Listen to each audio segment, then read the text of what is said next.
Right. Temple architecture, Dravida, Nagara, and Vesara styles. Path of architecture in medieval times. You have Indo-Islamic architecture. Indo-Islamic architecture started as a result of interaction between Islam and native Indian style. Islamic style is called arch and dome method. Arch and dome. That apart, the other important aspects being huge constructions, wide entrances, lofty gateways. These are the other characteristic features of Islamic style. However huge the construction might be, what is really unique is absence of decoration. You don't see decoration in Islamic style because Islam in principle stands for simplicity. Did I explain this? Did I explain all this? Right. Same Islamic style influenced in turn by the native Hindu style.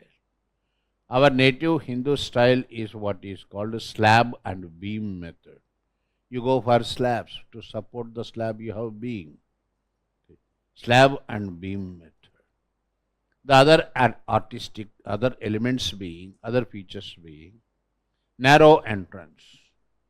In Islamic style, you will have wide entrance. Whereas in Indian style, you have, in general, narrow entrance. However small the structure might be, decoration is the essential aspect of Islam, native Indian style. We use very liberally decorative motif, MOTIF, motifs like swastik, lotus, very frequently we use it. We give lot importance for decoration. Here we borrowed, see the interaction, we borrowed arch and dome from the Muslims. Sir, you mean to say even in native Hindu style you have arches and domes? Yes. You can make a Hindu structure, but within that Hindu structure you also see arch and dome. Why? Because there are advantages. It has nothing to do with religion. Whenever you find something advantageous, you forget your religion differences. Got the point? You have a wonderful doctor. He is not from your community. Won't you go to him? You will definitely go. You have one useless fellow in your own community, doctor. But you don't go to him because you know what type of doctor he is. Where is community religion here? Community and religion, they all come at the expense of the state, not at the expense of individual. That's the point. Dome and arch have advantages. What advantage? If you go for a dome, it saves space inside the structure. You don't have to keep beams supporting the dome. In some, in our vision also in our classrooms, some of the classrooms in other place, there in the midst of the classroom you have a big beam, pillar, right, supporting the beam. That occupied the place there. You can't see the fellow sitting behind the pillar what he is doing. You understand? Whereas if you go for a dome, it saves the space inside. Advantage with the dome. Hope you are understanding what I am telling. Are you or are you not? Dome means you don't have to keep the beams or pillars supporting it. Secondly, structure might be small, but if you have a dome, it looks big. It adds, the size to the size of the structure. It looks big. Thirdly, you have beautiful skyline as the backdrop. So there are advantages with domes. That's why we accepted dome. Is dome Islamic? No, dome is Buddhist. Are you understanding, my dear? You got a question also on that. Dome essentially is not Islamic, it is Buddhist. I told you stupa. Stupa itself is a dome. Okay. Stupa itself a dome. Because of Buddhism entering into Central Asia, Muslims got this idea dome from Buddhism. Finally, it came back to India. Dome. Advantage with arch. You see these windows? They are square. Right? You open them. If you open them, you have the flow of wind. Boom, aisa tha. Understand? Not controlled. If you go for an arch, advantage with arch is it controls the flow of wind, flow of air, flow of wind, air and light. That is the advantage. That's why we go for arch. Are you clear? Advantages are there. Similarly, Muslims borrowed the practice of installing kalish. There are no practice of installing kalish in Islam. We install kalish, the topmost portion of the building. You go to temple, you see topmost portion of Sikara, there you will have kalish. Why you install kalish? Kalish is made of panchalohas, 5 metals. Kalish would act as a conductor against lightning. Lightning is nothing but electricity. When lightning takes place, it hits immediate target. Okay. If you have a very highly elevated tower, okay, there is every possibility of lightning hitting the tower. Okay. For example, I tell you, my dear, you have Qutub Minar. When Iltutmish completed Qutub Minar, our Hindus went and told Sultan Iltutmish, "Are kalish rakh lo bhai." Understand? नहीं, ये Hindu advice हम नहीं करते. क्या हुआ? What to happen? It happened. Got the point? Qutub Minar was hit by lightning. Then he realized the purpose of installing kalish. So kalish serves the purpose. That's why you don't hear the news that, tower is being hit by lightning. Temple tower is hit by lightning. No, kalish is there. Kalish absorbs the, lightning. It acts as a conductor. Advantages. So this give and take between Islam and Hinduism in architecture, it led to the rise of a new tradition, Indo-Islamic tradition. This Indo-Islamic tradition of architecture, it developed under 2 different stages. Number 1, imperial. Number 2, provincial. What is imperial architecture? My dear, what the architecture you see in Delhi, Agra, Fatehpur Sikri. These are the 3 capital cities for the Muslims. For all the sultans, Delhi capital city. For the Mughals, Delhi and Agra and Fatehpur Sikri. So what the structures you see in these 3 places, they all come under imperial architecture. Why you call it imperial? Because these structures reflect the personal glory, power, prestige of either the Sultan or the Mughal Emperor. When you enter into the Agra fort, you will definitely be excited to see that you are entering into the fort of the grand monarch of medieval times, Jalaluddin Akbar. Okay. Fort reflects the greatness, the grandeur, personal power and prestige of the Mughal Emperor. Why to talk of that? You see Rashtrapati Bhavan. The beauty of Rashtrapati Bhavan, you should stay, stand at least 1 kilometer away from the structure and look at it. Some structures better you stand away and look at them for their beauty. Understand? You should not go nearer. Okay. Rashtrapati Bhavan, the place where first citizen of India stays. Okay. Sovereign Republic of India. Okay. That power and prestige must go with the structure where the first citizen stays. It must strike awe. Oh, that is a fantastic building. Okay. Tomorrow you are an IAS, right? You are a district collector.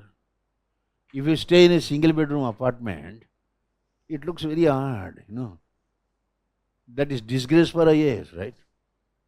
Okay. That's why our IAS officers turn highly corrupt. Understand? They go for palatial bungalows. The way you are trained in Mussoorie Academy, that itself is a wrong process of training you. Your training must be in a remote corner of India where there is no electricity, no drinking water. Okay. You have to sleep on bare floor. And that's a suggestion now. Military administration, they are suggesting civil servants must be trained first in a very hard fought manner. Okay. You give them 5-star treatment. Okay. That's why they come out like that. The idea hang over that, we are born to rule. The lifestyle, you train them, impart them, definitely not sufficient for them to maintain with their salary. That's why they turn corrupt. Anyway, so imperial architecture means the architecture that reflects the power, prestige, and the glory of Sultan or the Nawab or the Mughal Emperor. This you see in the 3 capital cities. That's why it is imperial. Provincial architecture means the architecture what you see in all the provinces where the Muslims founded their own empires, regional kingdoms. Muslims had not come here to construct the buildings, right? They have come here to rule India. Once they settled themselves, then they decided to go for their own style of constructing the building. But you can't have always your own way of constructing the building. You can't get the labor from Iran. You can't get labor from Afghanistan. Is it possible always? It's not. You have to depend upon the local labor. Problem is, local labor when you depend upon, however much you instruct, somewhere or the other he will follow his own tradition. Got the point? It's just like you giving me answer script for evaluation. 10 times I evaluated. 11th time also you are writing in the same way. I said that's not the right way. But you can't change. It's not that easy to change. Right? Habits die hard. Traditions die hard. However much you instruct, look at that. You can also observe it on your own. When you construct house, you tell your, labor, Arey, aisa nahi, aisa bano. When you go away for some other work or the other, by the time you come back, you see, he would have constructed in his own way. Got the point? So, local traditions entering into Islamic style, that is called provincial style or regional style. Local traditions, the way constructing house or structures, they enter into Islamic style. Okay. Then that style becomes provincial style or local style, regional style. To begin with, you have Sultanate architecture. Under imperial architecture, you have sultans. Under slave dynasty, most of the sultans, they ruled as representatives of Khalifa. They are highly conservative. That's why under slave dynasty's architecture, you see architecture very simple, very conservative. Okay. Structures big, but very simple. No decoration, nothing. Qutbuddin Aybak built Quwwatul Islam, a mosque. Okay, first mosque built in pure Islamic style, you can say, Quwwatul Islam. You go to Qutub Minar complex. Have you ever been to Qutub Minar? Yes. In Qutub Minar complex, you have one Jain temple. I don't know whether you observe it or not. That Jain temple converted into mosque. That is Quwwatul Islam mosque. First mosque. Then he laid the foundations for Qutub Minar. Okay. Qutub Minar, poor fellow, he could complete only first 2 stories. Okay. Before the completion, he died. Iltutmish completed the structure, 5 stories, right? Qutub Minar. Our Delhi Tourism Corporation, they say Qutub Minar, the tallest brick structure in the world. Okay. It's not actually correct statement, but I don't know how they are propagating like that. Okay. You don't have, it's not fully, brick. You have stone also used there. Okay. Question in UPSC. Okay. Islamic construction with a black limestone at its base with wonderful slokas in praise of Vishnu Bhagavan. You go to Qutub Minar, my dear, but you are not allowed to enter into the proper Qutub Minar complex, Qutub Minar structure, because that's all cordoned off, right? When people were being allowed into the place, they are going to the top floor, jumping from there, dying and all that, right? So is it tamasha, is it? That's why it's closed now, encircled one. Okay. You can stand there and see, watch it. Okay. There at the bottom, at the foundation of Qutub Minar, you have one black limestone. That means Vishnu Bhagavan's temple must have been there. Okay. They could not, dislocate the, dismantle the stone. They retained the stone like that only, black limestone. On that you have the verses in praise of Vishnu Bhagavan. Okay. When Qutub Minar was completed, the question arose, okay, whom to be dedicated? Okay. Qutub Minar to be dedicated to the memory of Qutubuddin Batiyar Kaki, the great Sufi saint Kaki. Then Ivak also laid, not foundation, he completed Adaiddin Ki Jhumpra, the place where the Sultan gives darshan for every 2.5 days. These are important constructions under slave dynasty. Right. When Tughlaqs, next to slave dynasty you have Khiljis. When Khiljis came to power, architecture underwent a change. Alauddin Khilji never respected religion, never respected Khalifa. So he never bothered about religious principles in architecture. Array, you are spending money, you are constructing building must be according to your taste. Got the point? It must reflect your aesthetics, okay, not your religion. Okay. When you go according to religion, you are constructing in a very bad taste the structure. Give importance for aesthetic appreciation. That's why under Khiljis, architecture became grand in appearance, not simple anymore, grand in appearance, highly decorative. He drifted away from conservative Islamic style. Architecture became grand under Khiljis. Alauddin Khilji built Alai Darwaja, classic example, Alai Darwaja. You must see Alai Darwaja these are. When you go to Qutub Minar complex, you can see. Right, Alai Darwaja. Alai Darwaja, a classic example also for octagonal structure, 8 angles intercepting each other. Understand? Alai Darwaja. Why are you laughing? Any problem there? Tell me, I also love, the whole class will love. Any problem? Alai Darwaja, I don't know why you are laughing. Alai Darwaja, the first dome built in pure Islamic style. Dome, first dome in pure Islamic style. Grand in appearance. In the construction of this Darwaja, Alauddin Khilji followed a technique. He borrowed it from Persia. Horseshoe arch method. A technique, horseshoe arch. Okay. This you can see in Alai Darwaja. Structure looking like horseshoe arch. Understand? That I can't explain how it looks like unless I take you people there and to show you. However much we explain certain things, we can't make you people understand. An angular structure, I can give you a description of an angular structure, but I can't make you understand its beauty and appreciate the beauty. That's the point. So there is a technique called horseshoe arch.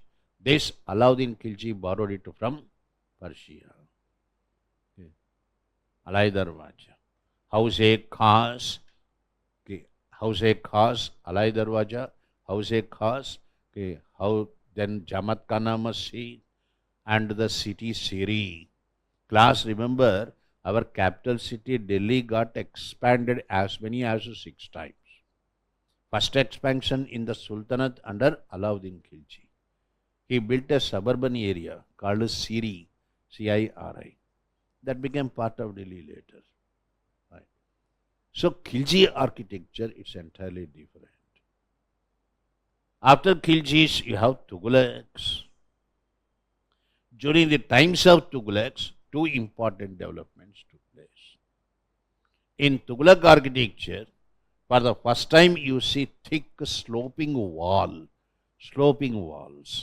You call it batter. Okay.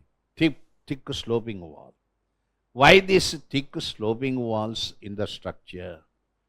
First thing is, yes, they add strength to the structure building. Agreed. But the main purpose, thickness of the wall is important in the structure for the reason Delhi comes under extreme climatic zone. You have extreme summers, extreme winters. Thickness of wall is very important to protect you from the radiation during summer, cold breeze during winter times. Unfortunately, in Rajendra Nagar, we all live in single bedroom apartments, 1 brick only. If you move your hand like this, structure may collapse. Get the point? Horrible we are made to live in circumstances. That itself is something, privilege for us. That's the point. Thickness in the wall, okay, thick sloping walls, you see for the first time under Tughlaqs. Secondly, Tughlaqs also used very cheaply available grey sandstone. Cheap material. Why you are going for cheap material? Because you can't afford costly material. It's as simple as that. You cannot afford costly material. Tughlaq economy, I told you, very badly affected. Muhammad bin Tughlaq's reforms all backfired. Poor fellows, whatever that he touched upon, it backfired, right? Tughlaq's economy was in not good shape. That's why Tughlaqs could not afford costly material. Cheaply available grey sandstone. Even today, in and around Delhi, if you observe, this usage of grey sandstone is found. Structures not at all attractive. When you look at them, sometimes particularly in the evening, whenever I go to North Campus and come back, understand? In the evening time, 5:30, 6:30, 7, that time is very depressive time. Evening depression, understand? When you look at the structure, okay, you will turn more so depressed. Understand? No brightness there. Structure must be like a very beautiful girl. She should be smiling at you. Okay, these houses, I found some of them are like haunted houses. Understand? Okay, they are meant for only ghosts to stay. Horrible structures. Okay, there is no Lakshmi Kala there. Okay. Structure must attract you. Got the point? That is actually the secret behind the Vastu Shastra in construction, the house also. Lakshmi must stay there in your house. Okay. So cheapness of the material, that too grey sandstone, this started during Tughlaq's times. Ghiyazuddin Tughlaq completed the city Tughlaqabad, second extension of Delhi. His tomb, T-O-M-B, tomb, built at Tughlaqabad, this is the first tomb built in pure Islamic style, the tomb of Ghiyazuddin Tughlaq. Muhammad bin Tughlaq built Swargadwara, What is Swargadwara?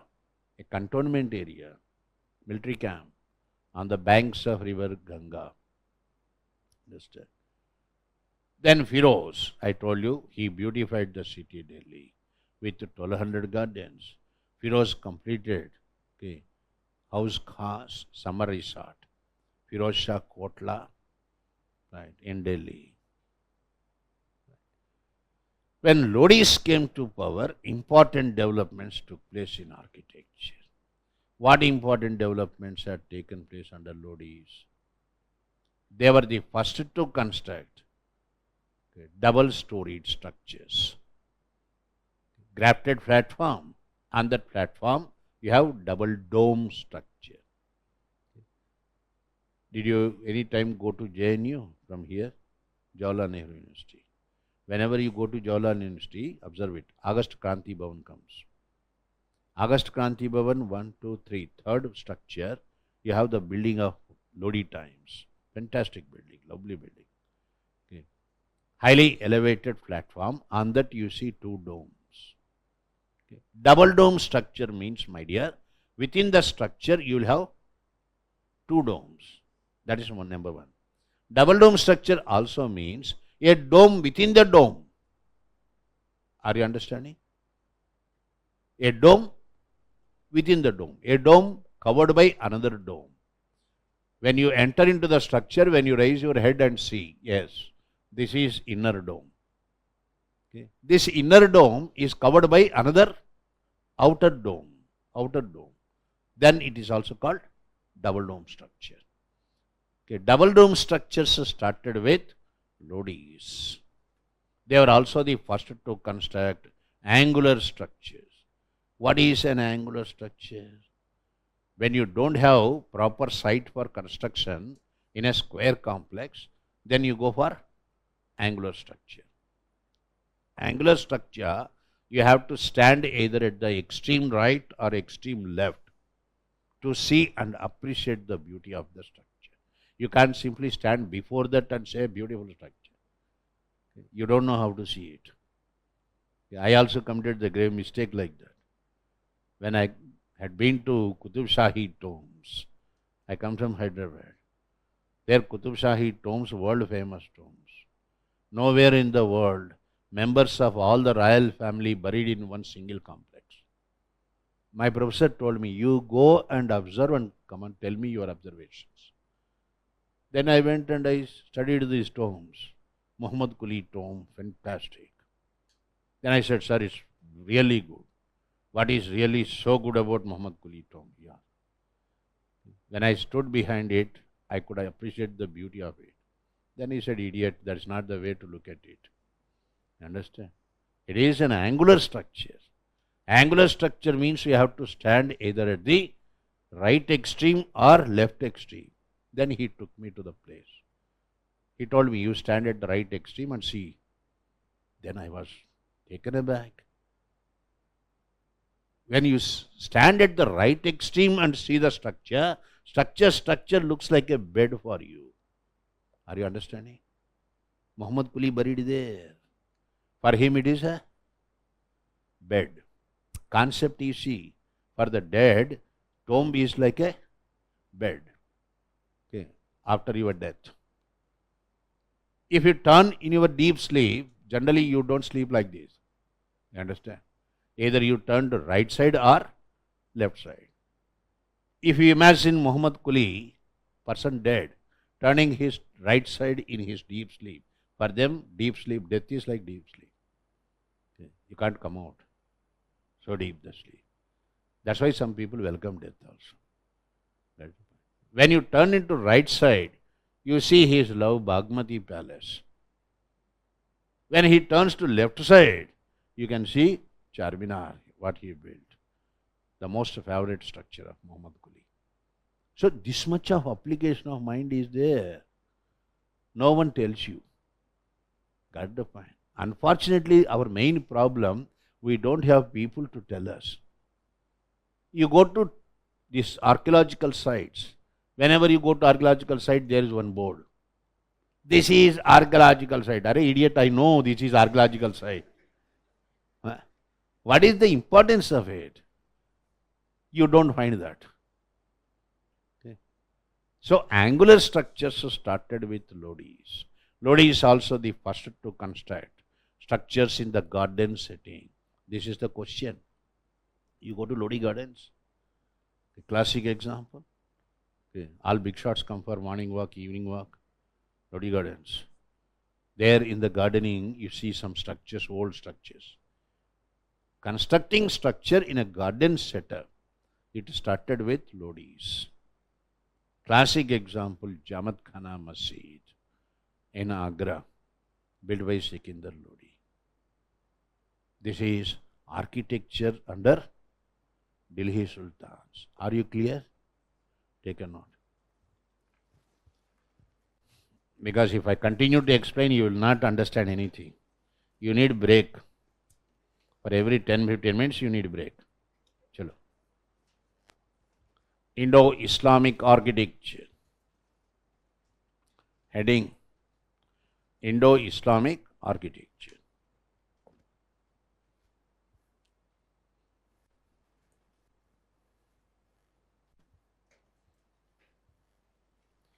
Islamic style is called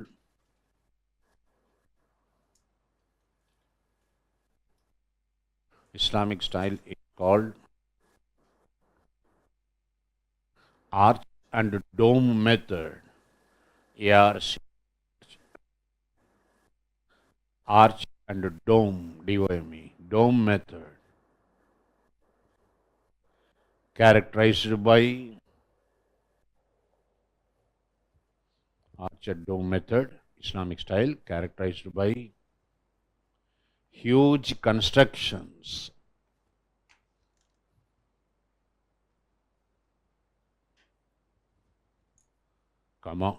wide entrances,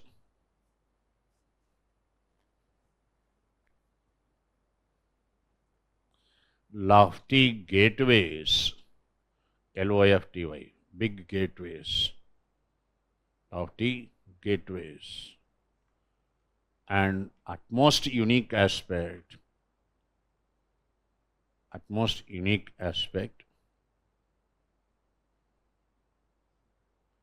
absence of decoration, no decoration at all, absence of decoration, however big the structures might be, however big the size of the structure might be.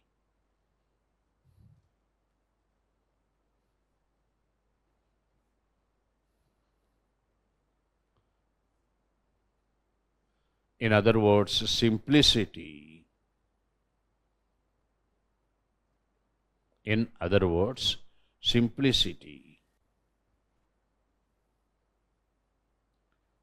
Essence of Islamic style.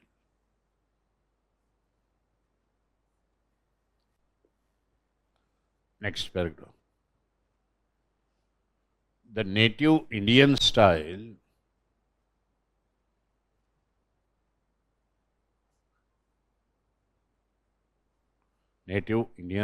is called slab and beam method.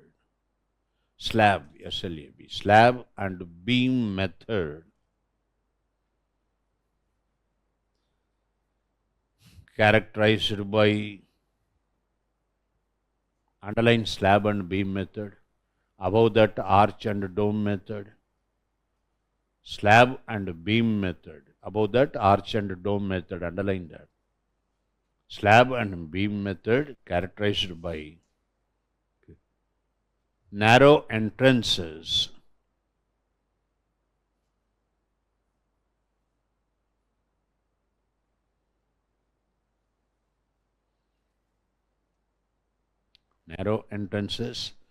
and extensive use of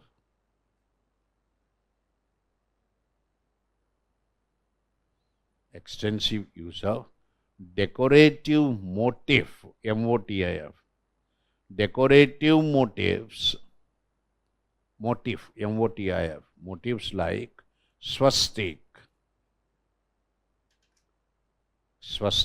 and lotus, L-O-T-O-U-S, lotus, full stop. Next paragraph. Muslims borrowed the practice of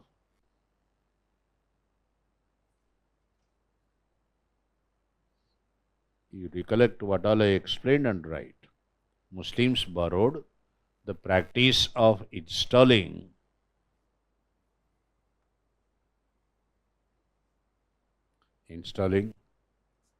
kalishas, kalish,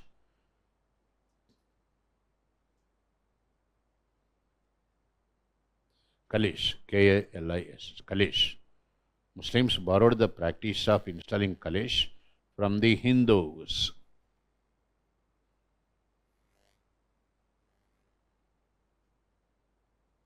And Hindus borrowed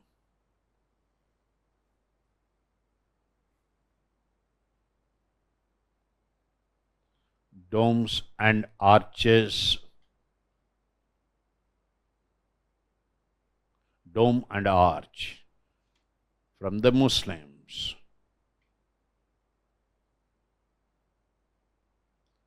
There within brackets, dome actually Indian,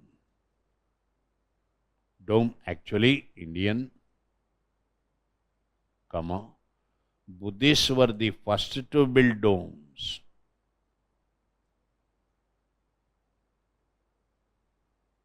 Buddhists were the first to build domes, brackets close.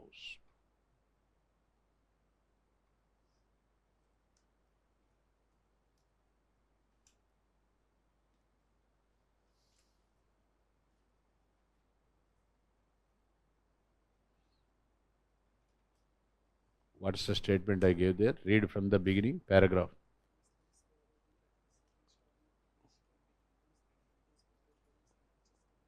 That's right. Next paragraph. Indo-Islamic architecture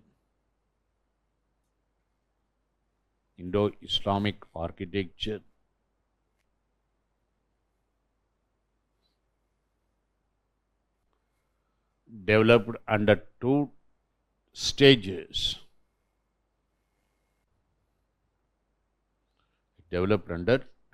stages. Semicolon number 1, imperial architecture.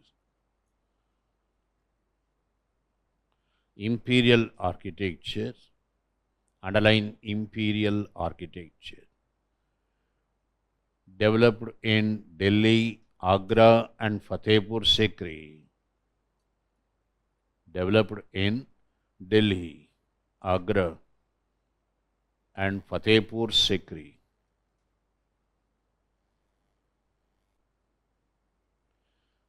It's called imperial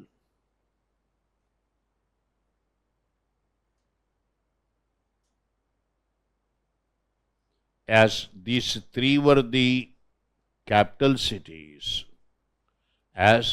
These three were the capital cities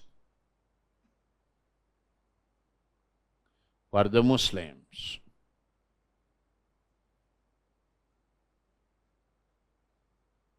Full stop. Secondly, same paragraph. Second reason I am giving why it is imperial. Secondly, the structures built in these places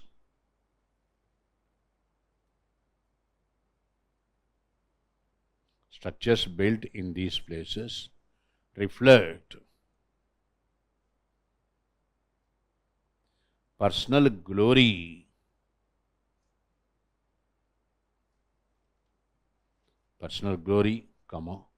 power and prestige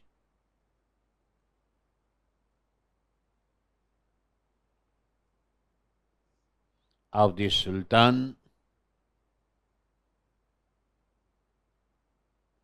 or the Mughal emperor. Sultan or the Mughal emperor. Full stop. Next paragraph. Whereas provincial style,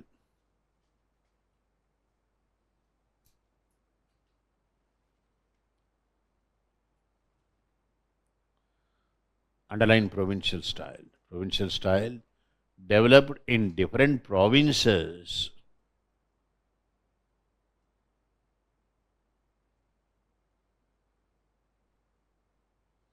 wherever Muslims founded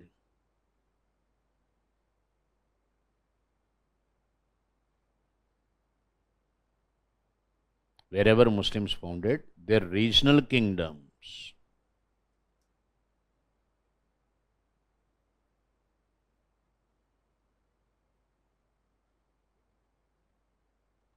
It is also called regional style.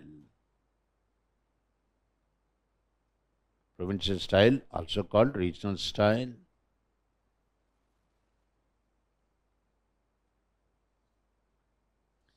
As regional traditions enter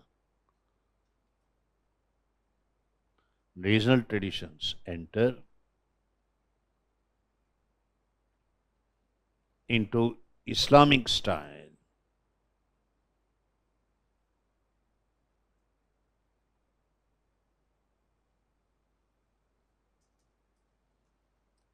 Fine. Now give the subheading Imperial Architecture under Sultans. Subheading Imperial Architecture under Delhi Sultanate.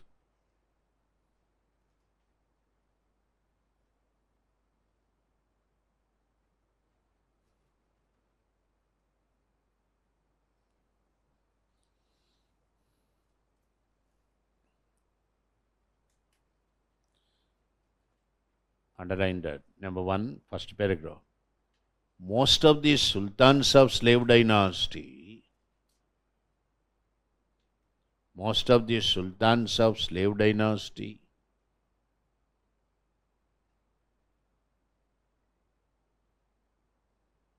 ruled Delhi as representatives of Khalifa.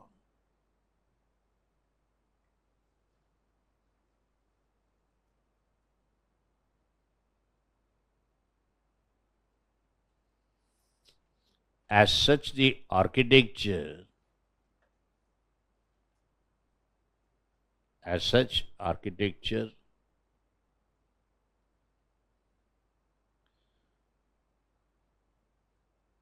of the slave dynasty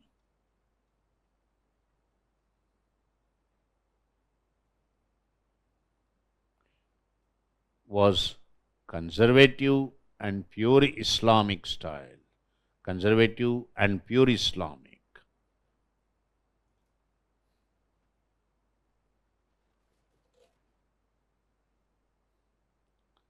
Full stop. Kutubuddin Aibak. You have started looking into my face. Spellings, I know. Kutubuddin Aibak.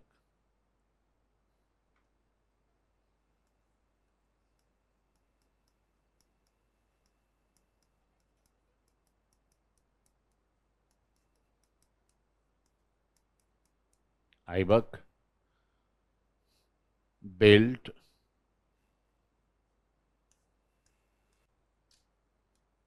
Quwwat-ul-Islam.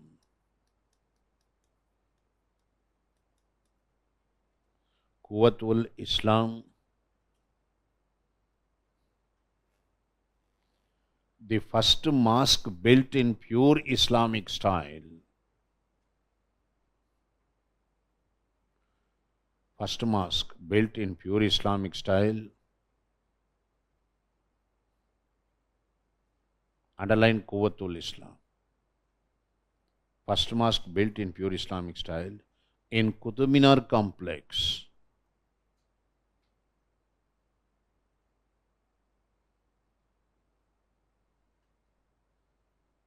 In Qutub Minar complex. It was actually a Jain temple. It was actually a Jain temple converted into a mosque.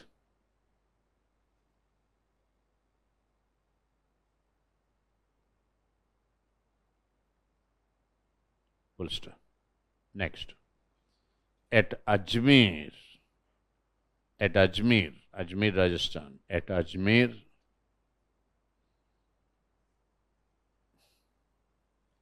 he converted a Buddhist monastery.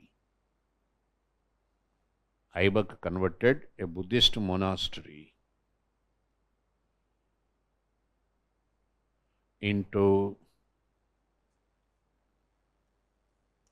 Adai Din Ki Jhonpra.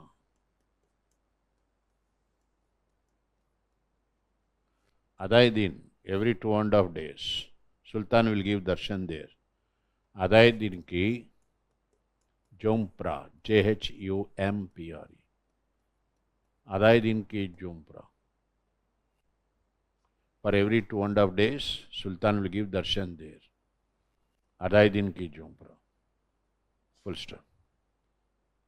Next. He laid the foundations for Aibak laid the foundations for Qutub Minar.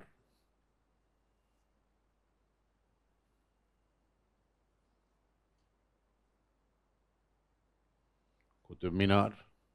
Okay. In memory of Islam's victory on Indian soil. Why Qutub Minar? Why Qutub Minar, my dear?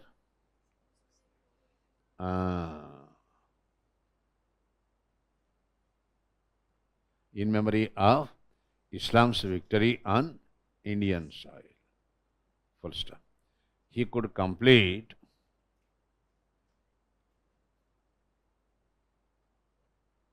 Aibak could complete only the first 2 stories.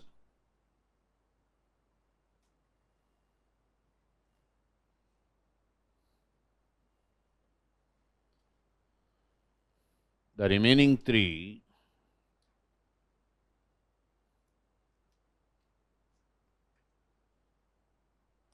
were completed by Iltutmish.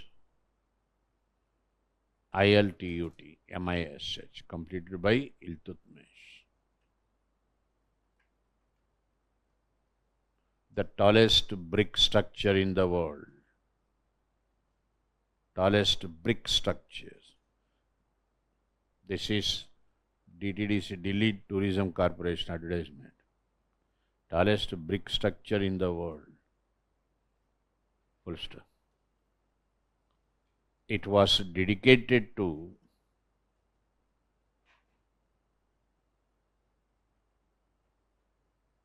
Qutub Minar, dedicated to Bakhtiyar Kaki.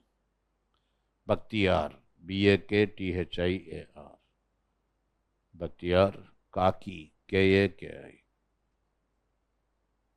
Who was Bakhtiyar Kaki? Sufi saint, Bakhtiyar Kaki. Full stop.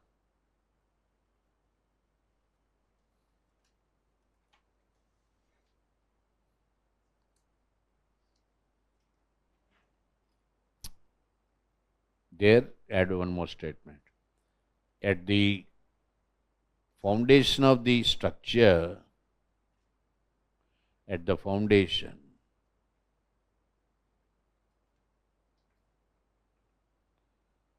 of Qutub Minar, a black limestone is found.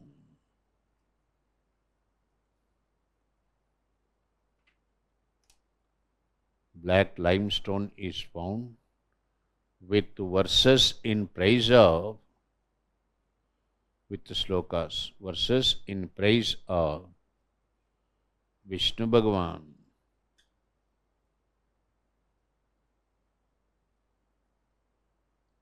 Fine. Next paragraph. Under Khilji's,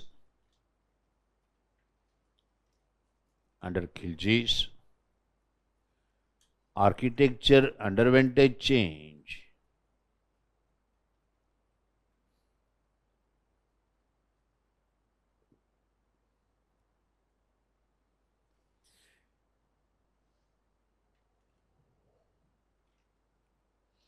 it became grand in appearance. Architecture became grand in appearance.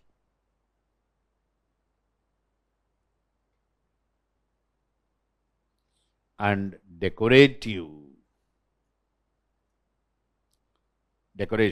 and decorative for the first time. It became grand in appearance and decorative for the first time. Full stop. Alauddin Khilji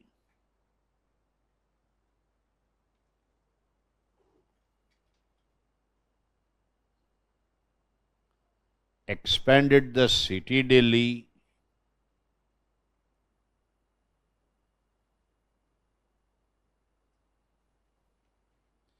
by building a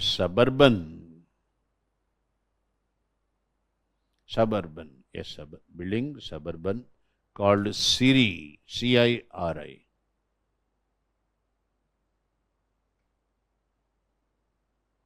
Called Ciri. He built, Alauddin Khilji built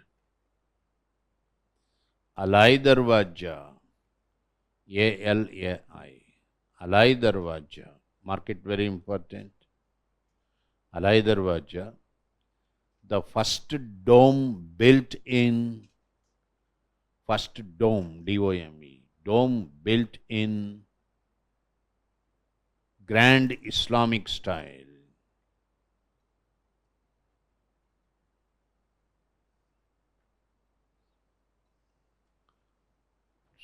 It was actually entrance gate for Qutub Minar.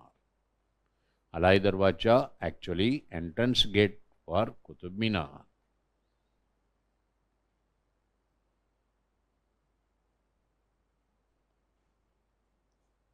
In its construction,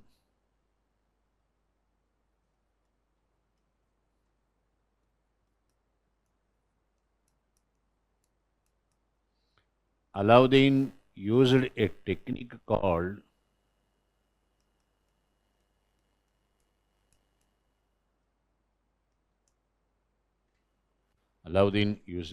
called horseshoe arch.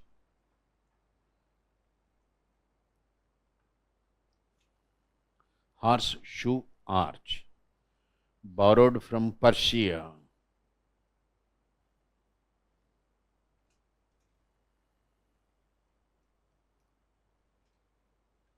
Full stop. It is also the first structure with Alai Darwaja, first structure with angular designs.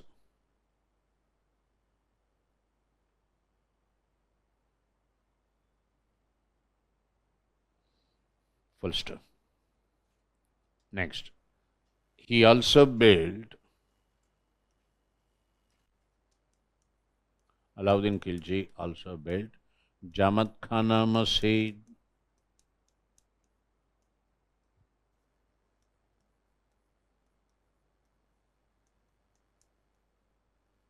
and House A Alai.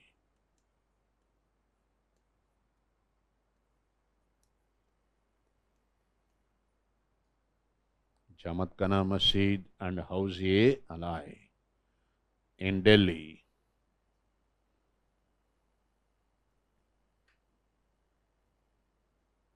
Fine. Next, under Tughlaqs, next paragraph.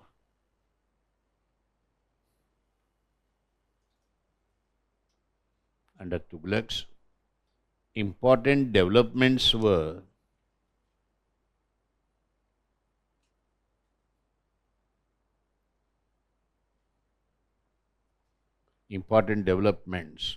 semicolon number 1. Thick sloping walls, thick, T-H-I-C-K, thick sloping walls appeared for the first time.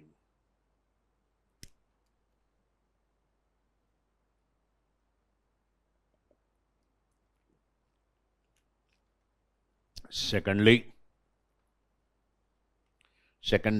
comma, same paragraph. Secondly, comma, cheaply available, cheaply available grey sandstone, grey sandstone was used for the first time.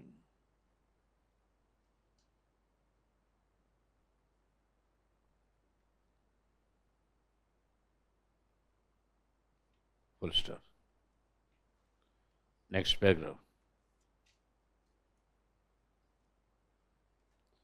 Ghiyasuddin Tughlaq, Ghiyas, G-H-I-Y-A-Z,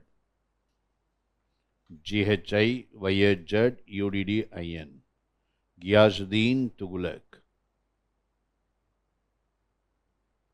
founded the city Tughlaqabad.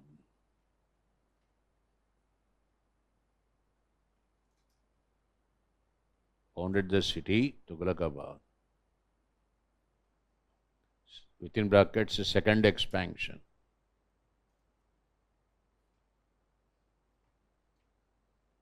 Brackets close. His tomb, T-O-M-B. His means Ghiyasuddin Tughlaq's tomb. His tomb in Tughlaqabad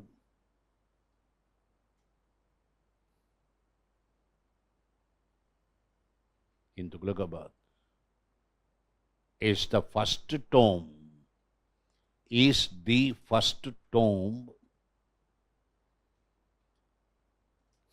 built in pure Islamic style.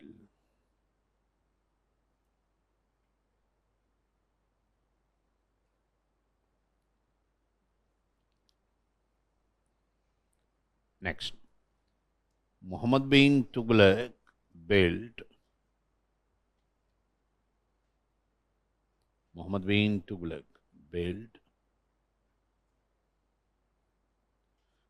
a military camp,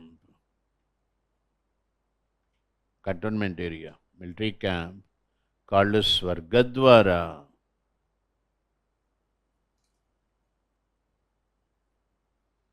on the banks of Ganga.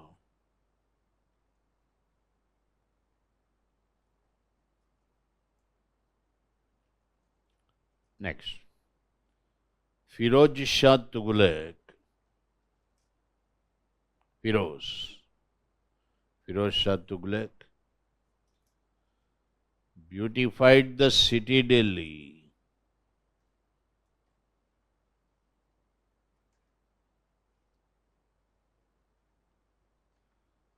with 1200 gardens.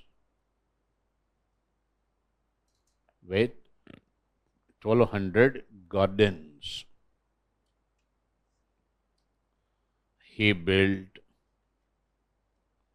Firoz built house khas, H-A-U-Z, khas, K-H-A-S, house khas, and Firoz Shah Kotla, house khas, summer resort of Firoz Shah Tughlaq, house khas, and Firoz Shah Kotla, K-O-T-L-A, Firoz Shah Kotla, both in Delhi.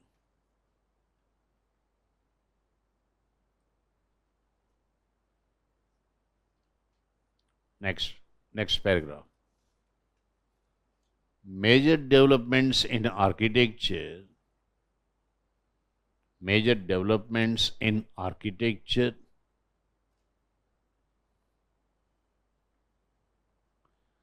took place under the Lodis. T-O-O-K, took place under the Lodis.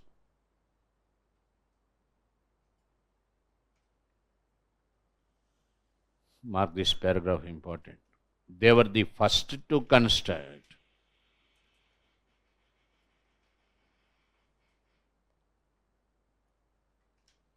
Lodis were the first.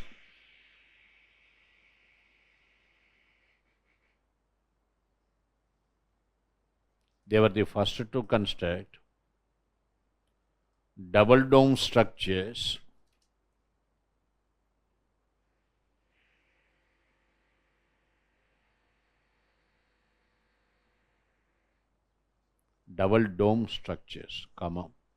structures on grafted platforms,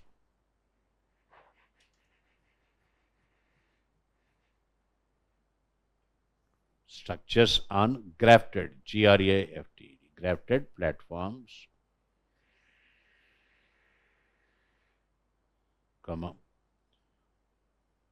angular structures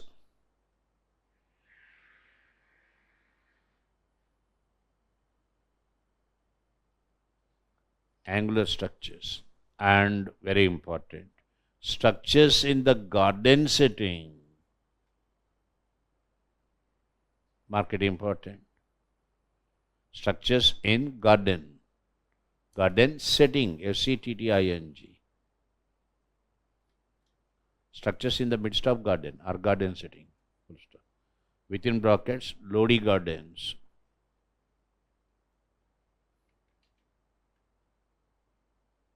Brackets close.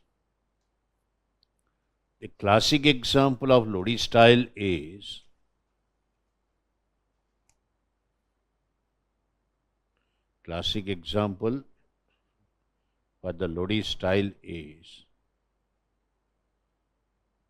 the Jamaat Khana Masjid. Jamaat, Z-A-M-A-T-H. Jamaat Khana Masjid or mosque in Agra, built by Sikandar Lodi.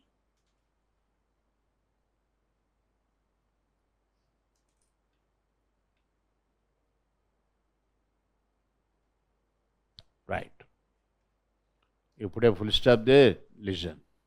1-8, not 2, 4. The remaining 2 I did not mention. Right. First one is where? Delhi. Second one? Right. Now you can make out the difference, my dear. The problem is this only. One name means for you it shall not be repeated again. Akbar means only one Akbar, that's all. Right. When it comes to Mughal architecture, now see, under imperial architecture you have Mughal architecture after the Sultans. The grand Persian style entered India with the Mughals. When US President Obama came to India, Barack Obama, his first choice was to go to Humayun's tomb in Delhi. You don't leave this place without seeing Humayun's tomb. Okay. Fantastic structure, class apart. What is so great about Humayun's tomb? The first classic example for the grand Persian style, Humayun's tomb. Okay. What is this grand Persian style? You remember Babur's father Umar Sheikh Mirza, connected to Taimur, Taimurid family. The Babur's dynasty is Taimurid dynasty. Okay. Iran is one country in the world today where you have still the medieval structures very much intact. Medieval structures, grand Persian style, massive structures, very beautifully been developed, built and executed, in sense constructed. This grand Persian style is characterized by what? Very huge constructions, built in square complex. This square complex is surrounded by arches, line of arches. If you see this line of arches, my dear, it is called arcade. A-R-C-A-D. Arcade means line of arches. When you cross the main entrance and enter, in the main entrance also, at the entrance gate, you will have couplets, C-O-U-P-L-E-T. Two on your right side, generally two on your left side, generally. In Islamic constructions, this is another important thing. Islam stands for equality. If we have two arches right side, the left side also it must be two.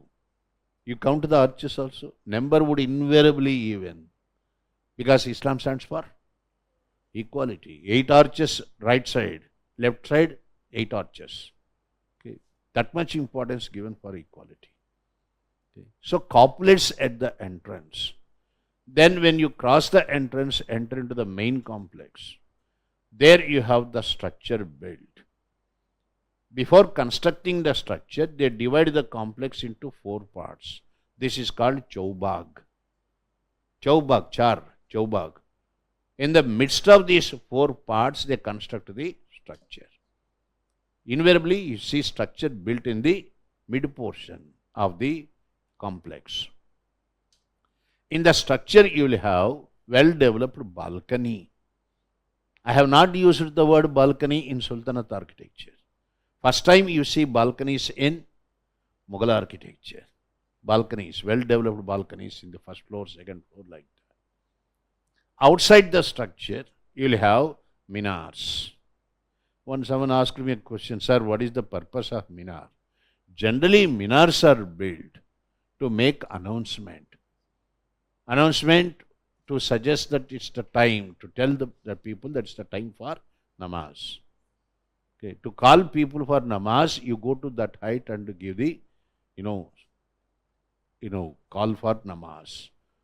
And perform there, from standing there from also namaz. For that, minars are built. 4 minars around the structure. Okay, in the Sultanate architecture, generally you don't see much, importance given for minar. Mughal architecture invariably goes with minars. Then a wonderful, decorative style of arabesque. What is arabesque? A decorative style of writing Quranic verses. Okay. Arabesque also means a decorative designing, unending designing of creepers, one intersecting the other. It is number 1, decorative designing. Creepers, one intersecting the other. Endless designing of creepers. Looks artistic. Secondly, artistic way of writing Quranic verses. Okay. In a beautifully decorated manner, you depict the Quranic verses. That's also called arabesque. Okay. So these are new elements now, okay, entering into India, but under Grand Persian style.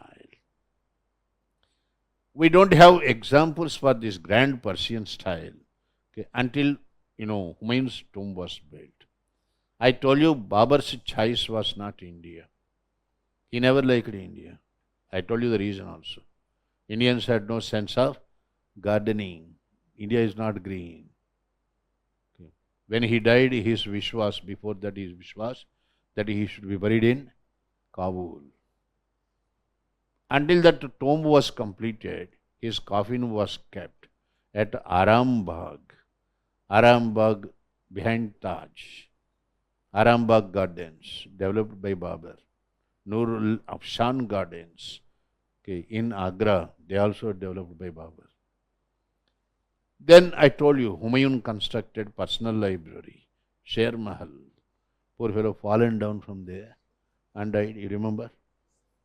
His wife Salima Begum, she built Humayun's tomb. Humayun's tomb, the first example for the Grand Persian style in India. Okay. It comes very close to Taj. If you see Humayun's tomb, you don't have to see Taj. Okay. If you can't afford otherwise. Right. Okay. Only the difference is in Taj you have minars. In Humayun's tomb you don't have. This is what is really striking. Okay. You don't have minars. Humayun's tomb, okay, for some historians served as the basis for planning Taj. But that's not correct. Taj was in a different structure basis for Taj. Okay. It comes very close to, definitely, to Taj. Right.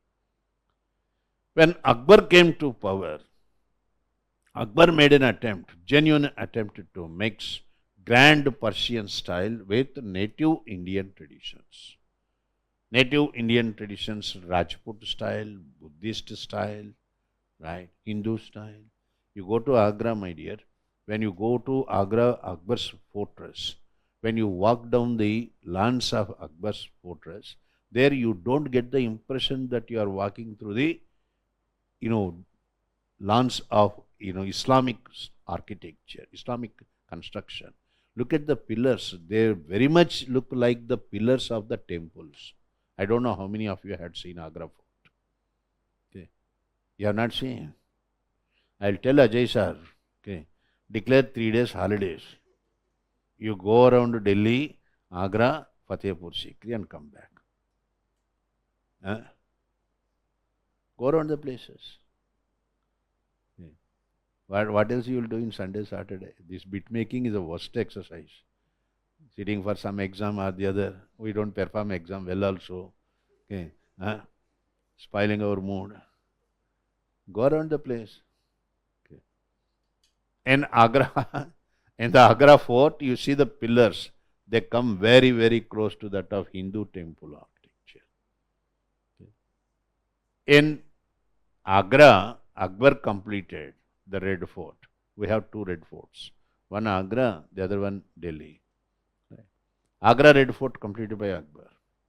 Inside the Red Fort Agra, you have Diwan-e-Khas. Diwan-e-Khas Assembly Hall. Diwan-e-Am Secretariat. Jahangiri Mahal, Birbal Mahal. These mahals were also built by Akbar in the Agra Fort. Where you can see Akbar revealed himself in architecture. That is Fatehpur Sikri. Fatehpur Sikri, actually a Jain settlement. 1565 he laid the foundations for the city Fatehpur Sikri. At the entrance of Fatehpur Sikri, you have a massive darwaja, Buland Darwaja. He built Buland Darwaja in 1572, celebrating his victory against Gujarat, in memory of his victory against Gujarat. This Buland Darwaja, the biggest entrance point. At a time, 14 carts can pass through this Darwaja. Yeah, very massive entrance. Then you have to raise your head fully to see the topmost portion of Buland Darwaja. There at the topmost portion of Buland Darwaja, you have a half-cut dome. Half-cut dome means just like you cut apple. When you cut apple into 2 halves, they are just the same. Each half looks just the same, right? Like that, dome is a vertical one, right? You cut this vertical dome into half vertically. Okay. That is half-cut dome. This half-cut dome you see on the topmost portion of Buland Darwaja. This half purple dome, otherwise we call it as half-cut dome, this again borrowed from Persia. When you cross Buland Darwaja, then you enter into the main complex of Fatehpur Sikri. There you see Akbar built the tomb of Sheikh Salim Chishti. Okay. Akbar highly devoted to Sheikh Salim. Sheikh Salim Chishti Sufi saint. Next to Sheikh Salim Chishti's tomb, okay, one small, very cute masjid. Okay, it looks very beautiful. Okay, lovely masjid. Okay, that is Moti Masjid, Pearl Mosque. Okay. These are in the single complex. When you cross this complex and come out of this complex, then you have line of mahals there. Okay. What mahals? Mariam Mahal, Jodhbai Mahal, Panch Mahal. Okay. There's a question in UPSC. In the constructions of mahals, Akbar was very much influenced, particularly in Panch Mahal, by the Buddhist architecture. Buddhists have a style of constructing story after story. Fine. Okay, they develop the structure. They look like their structures look like pagodas. Okay, Panchamahal is like a pagoda, which means Akbar was making an attempt to blend the native Islamic, native Indian traditions with Islamic style. Jodhbai Palace, completely Rajput style. Understand? This is architecture under Akbar. After Akbar, when Jahangir came to power, okay, Jahangir was not interested in architecture. His love was gardening, okay, and painting. No Mughal emperor could be compared with Jahangir when it comes to painting. He had thorough understanding of the subject painting. I don't know whether you remember this or not, I told you. Jahangir was responsible for Shalimar Bagh Gardens in Kashmir. Whereas Nur Jahan, his mistress, she was very much interested in architecture. Jahangir's times is known for two important developments in architecture. Number one, a new technique called Pitradura. Pitradura appeared for the first time. What is Pitradura? To define it properly, one single word, inlaid mosaic work, one single sentence. Inlaid, I-N-L-A-I-D, mosaic work. You remove one layer of the wall, remove one layer, then plaster the wall inside the layer removed. Then go for mosaic designing in the wall, flowers, creepers designing. And in between these designs, you also leave small holes. These small holes are meant for inserting diamonds and pearls. I don't know how many of you had seen Agra, Taj Mahal. If you see Taj Mahal in the walls of the Taj, you can see this technique Pitradura. Okay. They look very odd now. Why these holes are left like that in the wall? It looks very odd. Actually, they are meant for inserting pearls or diamonds. Okay. When they are exposed to moonlight or sunlight, they flicker.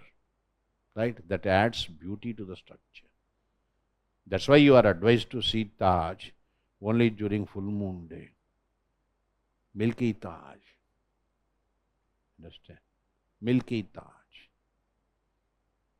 Yes, so a new technique called Pitradura.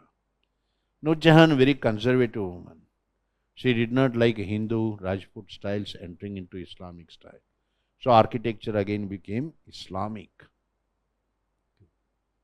Then Nur Jahan built the tomb of Abdur Rahim Khan. You know Bairam Khan's son? Abdur Rahim. When you go to Nizamuddin railway station, just 200-300 meters, quite nearby the railway station, on your right side you can see a very big structure, very big.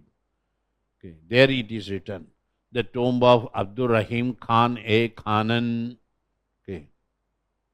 That is the tomb. She built it as a token of her love and respect for Abdur Rahim Khan. Then Nur Jahan built the tomb of Itamad-ud-Dawla. This is very, very important for us. In the city Agra, on right side you see Itamad-ud-Dawla's tomb. On left side you see Taj. What became the basis for planning Taj? Itamad-ud-Dawla's tomb. I just now told you a new technique, Pitradura. Pitradura was first used in the construction of Itamad-ud-Dawla's tomb. Okay. Then she built the tomb of Jahangir at Shadra in Lahore. Okay. Shah Jahan, when he came to power, it's a golden age in architecture. Why it is a golden age? I'll tell you later. Take a note. Is it time for your break? Huh? Yeah. Your yes sir means yes. Go for your break. What is time now? Huh? Then why you say break? Huh? Did you ever see me giving break at 2:30? No. Never after 1.5 hours. Chalo. Next paragraph. With the advent of Mughals,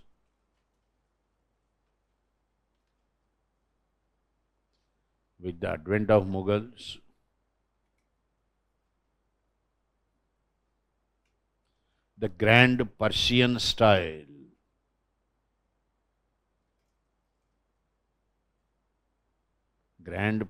style entered India.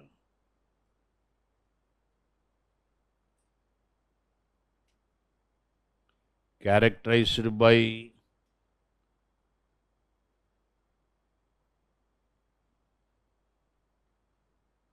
huge constructions,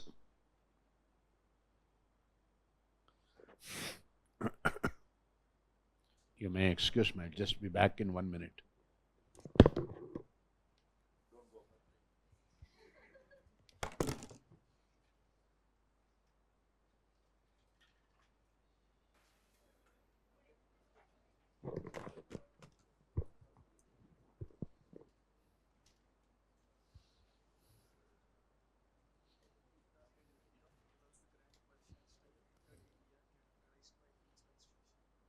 Characterized by huge constructions, comma, lofty gateways,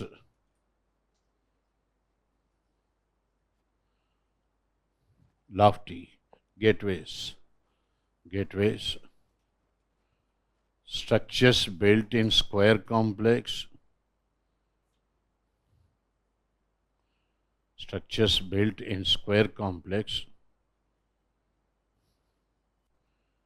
comma, complex divided into 4 parts,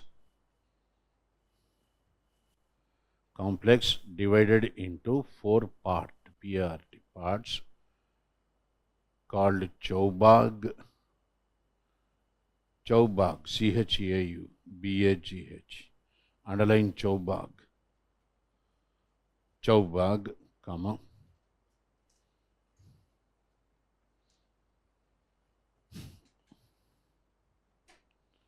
structures surrounded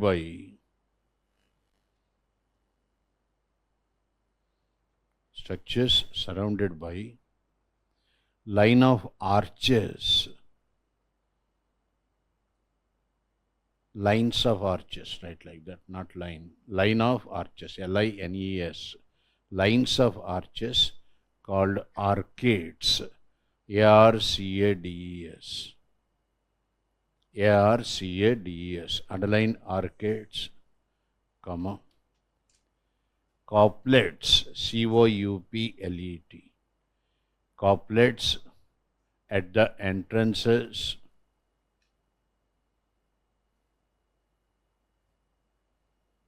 comma, well-developed balconies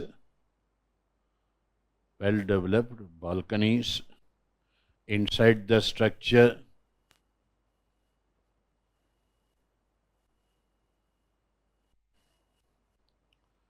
comma, towering minars, tower, TOWER, TOWERING, towering minars, okay, in 4 directions around the structure, towering minars in 4 directions around the structure, and a decorative style of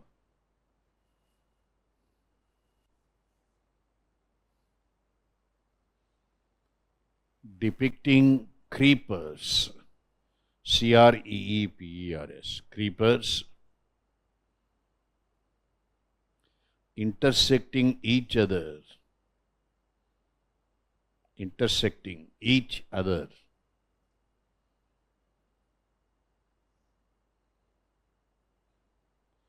and a decorative style of inscribing Quranic verses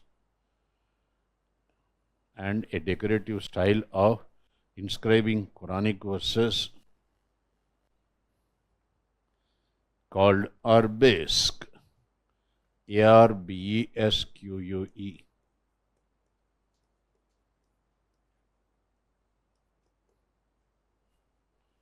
Underline arabesque. Full stop. Next paragraph. Babur built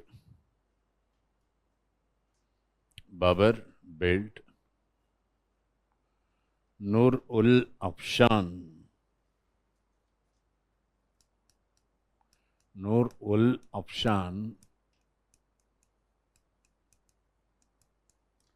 and Arambagh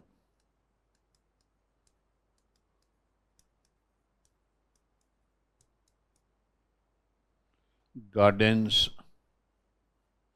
in Agra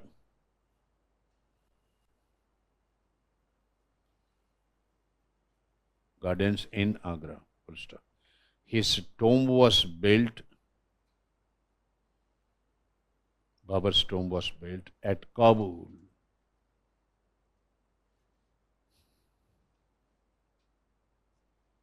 Full stop. Next paragraph. Humayun built his personal library.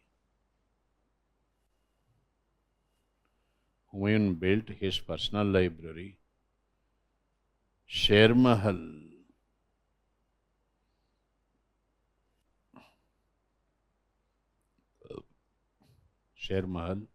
at Deenpana.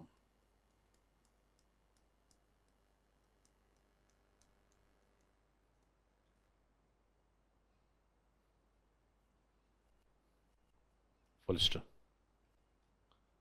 Humayun's tomb was built by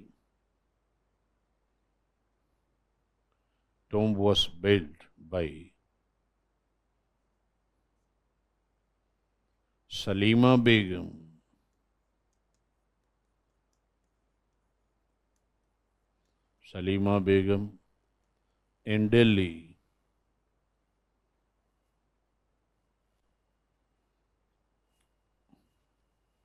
Full stop. It is the first example for Humayun's tomb, the first example for the grand Persian style in India.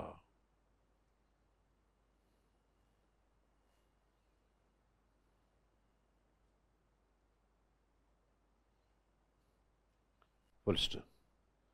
It comes close to Taj. Humayun's tomb comes close to Taj in appearance.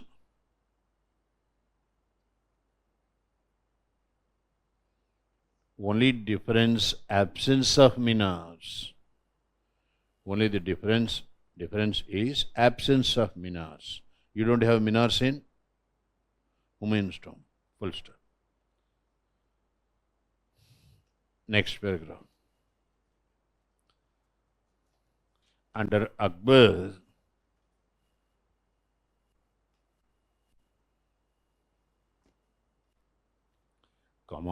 architecture became Indo-Islamic.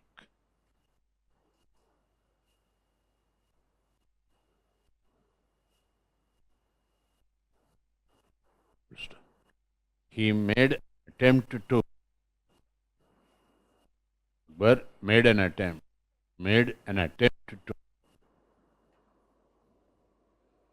blend, B-L-E-N-D, blend the native or mix up, native, Hindu, Buddhist and Rajput styles with Islamic style.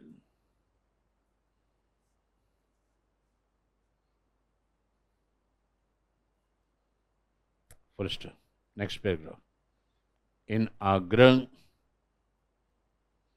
in the city Agra, he completed the Red Fort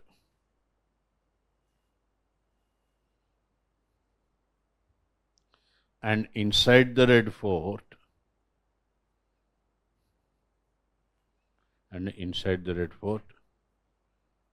Akbari Mahal,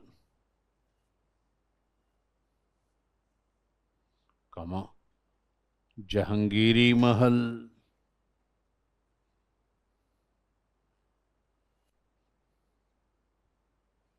Diwan-i-Am, Diwan-I-Am, Diwan-i-Am means secretariat, and Diwan-e-Khas and Diwan-I-Khas, KHS, Assembly Hall.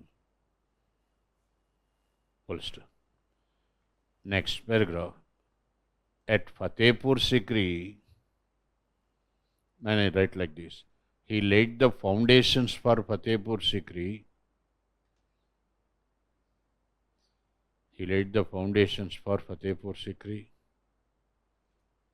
In 1565.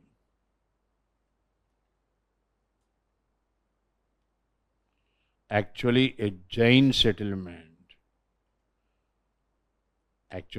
Jain, J-A-I-N, Jain settlement.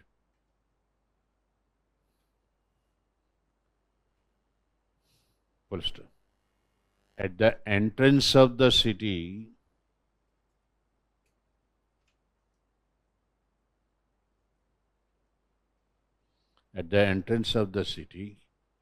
he built Buland Darwaja, B-U-L-A-N-D, Buland, B-U-L-A-N-D, Buland Darwaja, underline Buland Darwaja, in memory of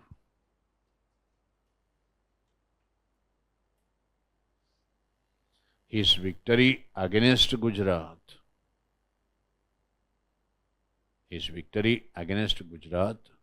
In memory of his victory against Gujarat in 1572.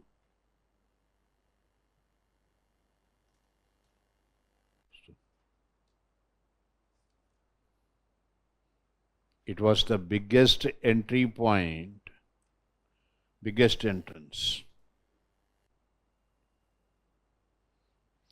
In medieval times,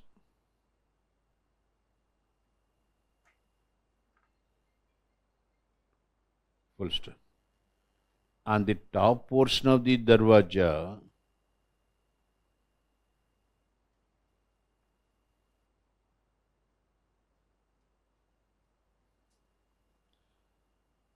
we find, inverted commas, half-cut dome. We find, inverted commas, half-cut, C-U-T, cut, dome, D-O-M-E.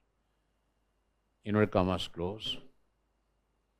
A technique borrowed from Persia. A technique borrowed from Persia used. A technique borrowed from Persia. Full stop. In the main complex of the city,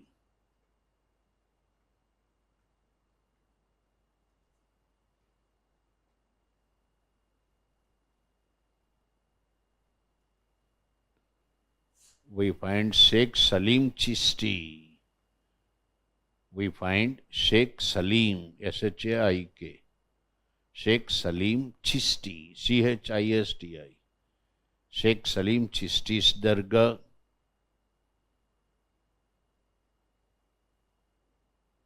And nearby that,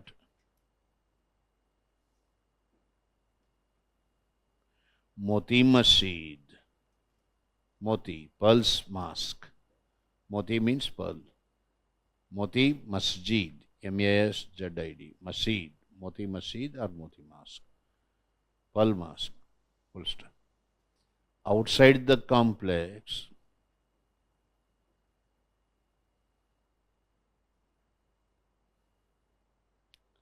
we find the mahals.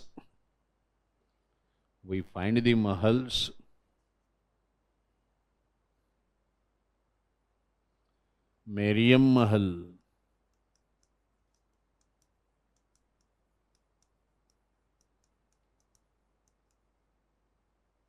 Jodhbai Mahal,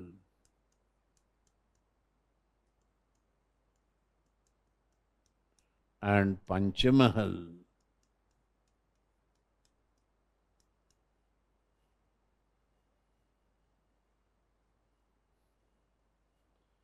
Full stop. In his Mahal constructions,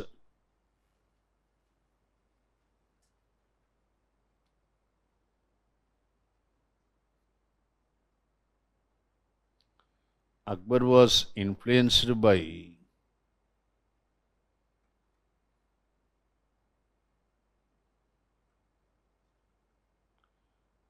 Buddhist architectures, Buddhist stupas, Buddhist stupas. Full stop. Next, under Jahangir,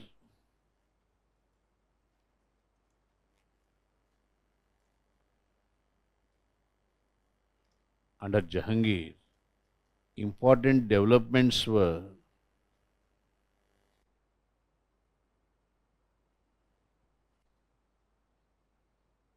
a new technique called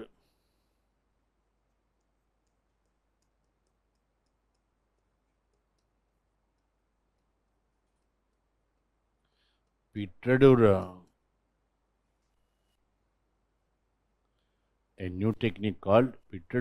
underline Pitradura, mark it important, Pitradura, within brackets, inlaid mosaic work, INLAID, within brackets, inlaid mosaic work, INLAID,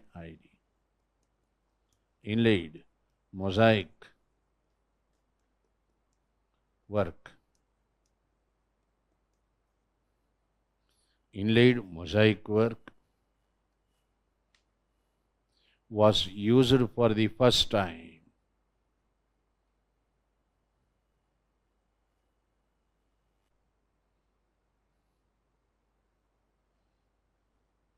Next, number 2. Nurjahan being a conservative lady, Nurjahan being conservative, right like that. Nurjahan being conservative, architecture became Islamic. Architecture became Islamic.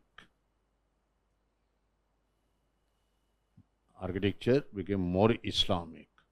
Full stop. Next, Jahangir on his part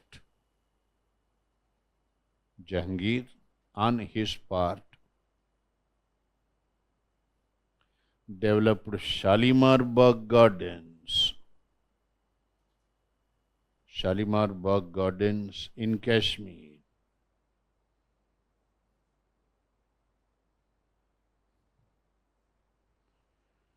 Full stop. Next, Nurjahan built the tomb of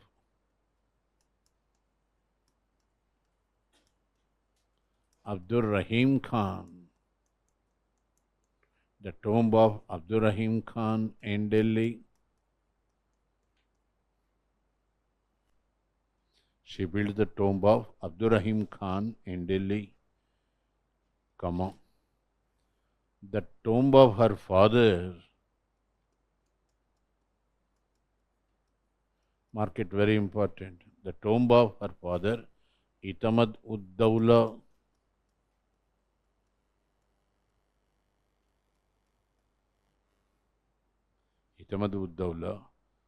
in Agra. Tomb of her father, Itamad ud-Dawla, in Agra, and the tomb of Jahangir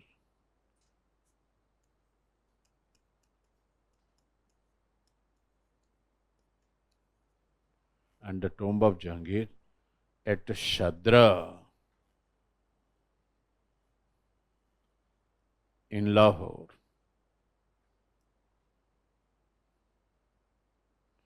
Next paragraph.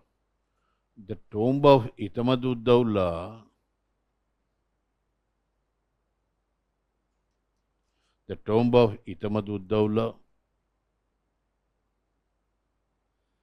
had become the basis for Taj. Very important. It had become the basis for Taj.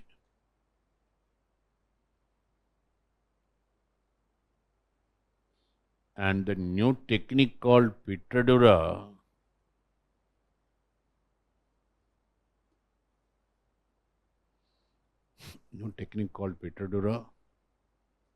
was used for the first time. Technique called Pitadura was used for the first time in this construction.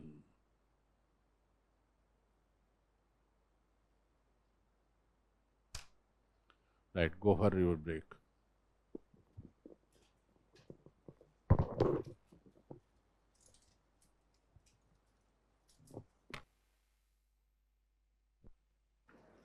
Right. When Shah Jahan took over the reins, I said it was a golden age. Golden age for the reasons: number one, himself an expert in architecture. You can't question his authority on the subject architecture. You call him engineer. Shah Jahan was called engineer for his command over the subject architecture. A thorough understanding.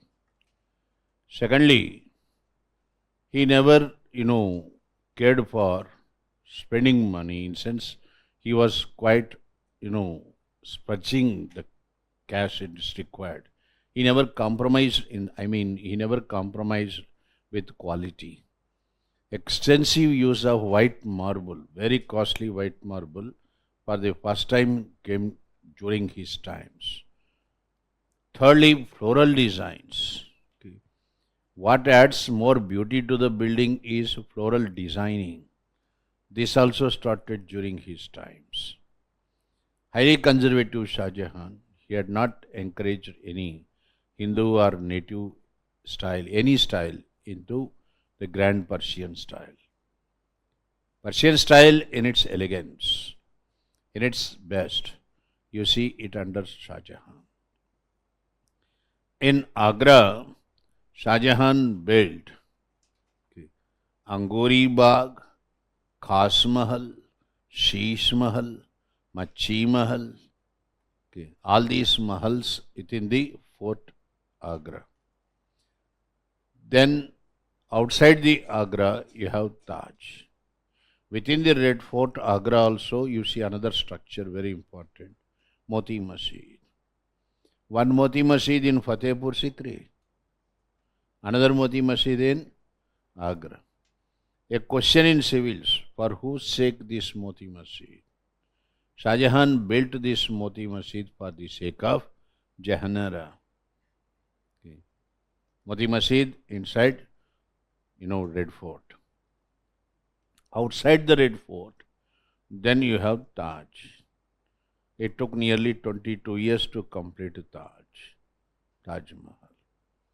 The entire white marble, pure white marble construction, entire white marble we procured it from Makrana coast. It's brought from Makrana coast, Rajasthan. Estimated cost of 3 crore dams, silver coins. There is a story that Shah Jahan ordered for cutting the hands of all these schools. This is nonsense. No evidence for that. It's all concocted story. Shah Jahan did consult the great architects of his times. Gerimono Veranio, an Italian engineer. Finally, the task was assigned to, the project was given to his chief architect, Ustad Isa Khan. Ustad Isa, himself an expert, chief architect. It was Ustad Isa who devised the plan. He who had drawn the plan for Taj, When he had drawn the plan, selecting a particular site, that site on the left bank of river Yamuna, Okay, there already a Shiva temple was there. Okay. Quite recently also, one member of parliament asked this question. Many a time, ASI, Archaeological Survey of India, confirmed. Yes, okay, at the ground floor of Taj, you have Shiva, Shivalinga. Okay. Raja Jai Singh of Amber, that site actually belonged to him. He already constructed a Shiva temple there. Now that is the same site selected by Ustad Isa. Okay. The question is, that's a request coming from Shah Jahan, the Mughal emperor, you can't say no. So Jai Singh handed over the site. Condition, Shivalinga shall not be dismantled. You construct the structure, but don't dismantle Shivalinga. I mean, finally Shah Jahan and Mumtaz, they were buried, okay, in the presence of Shivalinga only. That's the point. Yeah. Can we see that? You can't. You are not permitted to go to the, the lower portion of Taj. In sense, the ground floor of Taj, it is locked. What you and I see, if you go to Taj, the duplicate tombs of Shah Jahan and Mumtaz. Generally, in the tomb construction, you will have the original tomb in the ground floor. Got the point? Exactly the same height, exactly at the same spot. In the first floor, you will have duplicate tomb. Are you understanding? Why you construct a duplicate tomb there? So that for anyone in the first floor, to make it clear that there is a tomb there in the ground floor, so that you cannot stand there on that spot. Are you understanding? If you go to the first floor, there is a possibility of you coming and standing over the exact place where there is tomb in the ground floor. That is disgrace to the fellow dead, that to Mughal emperor. Are you understanding what I am telling? It means that you are standing more or less on the tomb. That's why to tell you that don't come to that area, a duplicate tomb is built. To earmark the place that there is a tomb constructed at the ground floor. To tell you that way a duplicate tomb would be there. We see only these duplicate tombs. We don't see original ones. Original ones are there in the ground floor completely locked. Right. So Ustad Isa, who completed the structure. What is so beautiful about Taj? The most beautiful part of Taj is bulbous dome. Topmost portion of the Taj, you have a dome looking like bulb. It is called bulbous dome. Okay. This stone used, white marble, it has also a quality. Early morning Taj, the way it appears is not the same Taj you see by the time sun sets. Color changes. I told you already. Okay, this is the right time, to see Taj, the full moon day, milky Taj. Right. That's about Taj. In Delhi, Shah Jahan completed Shah Jahanabad, Fort Shah Jahanabad. Then inside this Shah Jahanabad, you have Red Fort. Red Fort, one of the most scientifically built forts of India. Red Fort. Inside the Red Fort, Diwane Khas. Diwane Khas, Rangmahal. Okay. There is one popular quote of Amir Khusro. The celebrated poet cum singer, literary giant Amir Khusro. When I go to,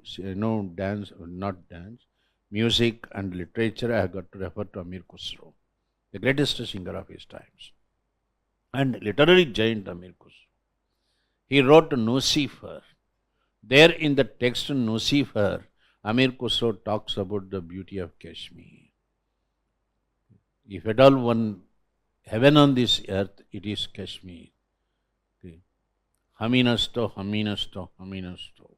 The most beautiful place in this universe is this, and it is this. That is the quote. Question in UPSC, where do you find this quote inscribed now? This quote, you find it inscribed on the walls of Diwane Khas. Diwane Khas, Red Fort, Delhi. Is the most beautiful place. Obviously, Diwane Khas is super structure. Okay. The only thing is you are not permitted to enter. I told you. You have to stand outside, peep inside. Okay. You are not supposed to touch also. Okay. If you rest your hand on that, the whistle will be blown. Okay. I told you we have to blame ourselves for that. We have no culture, we have no concern for preserving these architectural marvels. We spoil them. That's why today you are made to stand outside and watch and go. That's all. Okay. I tried my best to get into Sheesh Mahal. That too using a very high place recommendation. They said, sorry, we will not allow you. Okay. Then I realized they are right. Okay. If you get inside that Sheesh Mahal, there you will write all dirty things there. मैं बोला ना Anita I love you ये उधर ही लिखते वो. All these structures we spoiled enough. तुम्हारा structure है क्या ये लिखने के लिए? Your landlord won't allow you to write dirty things on your wall. Okay. You come for civil preparation, you will pay rent and get lost. Constructions of ancient times, medieval times, they are not yours. They belong to our future generation. We have no right to spoil them. Divan-e-Khas, fantastic structure. You must see. Next to that, they are all in single room. Then you have Rangamahal. Rangamahal best known for floral designs. Beautiful designing. That's why Shah Jahan, even though he spent the money, he made our architecture great. Our tradition, we are really proud to be the ones that have this tradition coming along with. We belong to that tradition, culture contribution. Then after Shah Jahan, then you see outside the Red Fort, you have Jama Masjid. Jama Masjid is the biggest mosque. At a time, 10,000 can sit together and offer prayers, namaz. Right. After Shah Jahan, you have Aurangzeb, the best amongst the Mughals. No architecture, no music, no painting. Ban everything. That way he had done a good favor for us. Understand? He reduced our burden to remember. No painting, no singing, no architecture, nothing. He constructed one mosque in memory of his mother and another small one in Lahore. His wife Rahab Durrani, his queen. Father-in-law constructed Taj. You fellow, would you construct me and the Taj for me? You are poor man's wife. Understand? You have nothing, no Taj, nothing. When Aurangzeb was buried, there's a popular quote, "Let the two hands be kept out of my coffin. I came into this world empty-handed. I am going back to God. I am not carrying anything with me, even in my death." Generally, these sultans and Mughals, in their tombs, it's believed that they are buried with their, belongings, jewelry and all that. Alexander also gave the same statement. Empty hands, let the whole world realize. There's nothing in this world, nothing is ours, Is it a dharmashala? Someone said, yes, it is a dharmashala. Your house is not yours. Your wife is not your wife. Your children are not your children. We are all guests, that's all. We don't know what turn we will take, at what turn it will happen in our life. Understand? God has sent us into this world. After your stay, you have to pack off. That's all. Right. But Aurangzeb's second son, Prince Mauzam, if you go to Kultabad, where Aurangzeb buried, it's a very simple tomb. Asaf Shah Nizam ul Mulk, who worked under Aurangzeb, he felt very bad. Mughal Emperor's tomb was so small and so, not attractive. That's why he ordered for marble flooring there. That definitely against the wishes of Aurangzeb, I should say. Aurangzeb's second son, Prince Mauzam, When he became Mughal emperor, you know his titles? Bahadur Shah, Shah Alam I. He built the tomb for his mother. That is Bibi ka Maqbara. Bibi does not mean wife. Bibi also means respectable lady. Bibi ka Maqbara. On the model of Taj. But it's a cheap imitation of Taj. The problem is when you look at Taj and you look at Bibi ka Maqbara, you will be definitely disappointed. Okay. It's poor man's Taj, in other words. Okay. Fully brick construction, not impressive. You call it as mini Taj in Aurangabad, Bibi ka Maqbara. This is about imperial architecture. Take a note. You don't want a dictation? Huh? Huh? You don't want? There is some noise here dictation here. If you are for it, I will dictate. Otherwise, I don't. I sense a different mood from your people. Right, anyway. Let me complete. Next. Under Shah Jahan, next paragraph.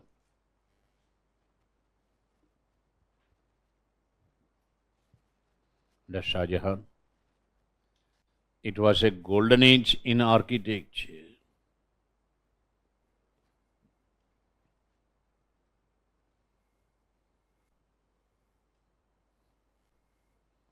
Full stop.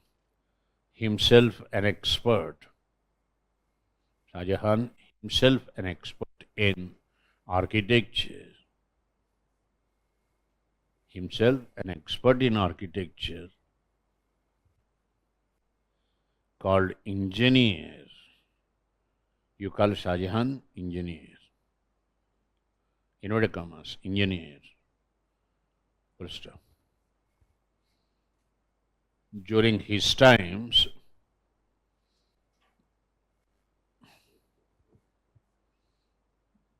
major developments were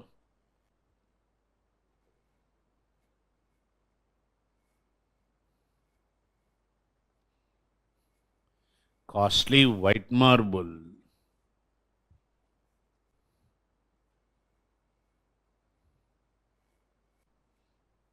was used quite extensively. Marble was used quite extensively. Number one. Number two, architecture became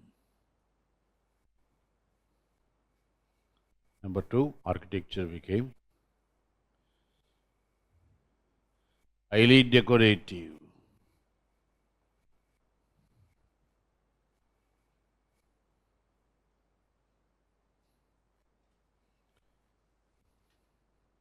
Next, number three, floral designs, mark it very important.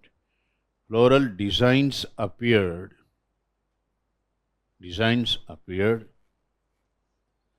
for the first time. Floral designs appeared for the first time.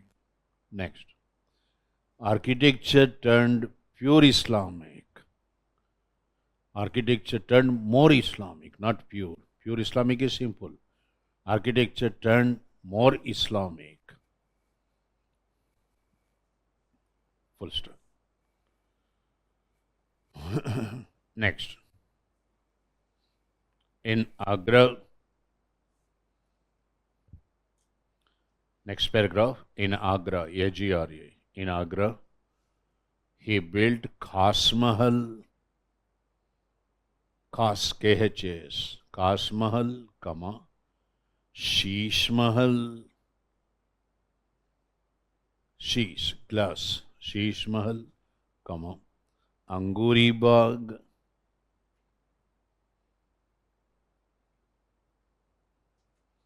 Machi Mahal, M-A-C-H-C-H-I, Machi Mahal, and Moti Masjid,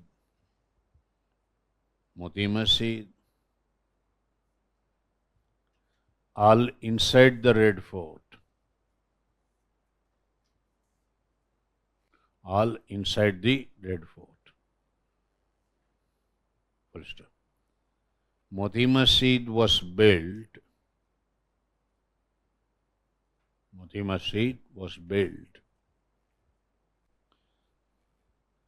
for the sake of his daughter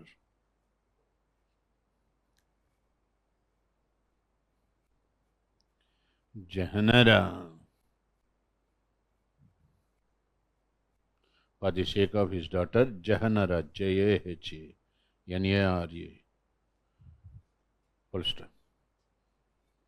Next, give the subheading Taj. Taj Mahal.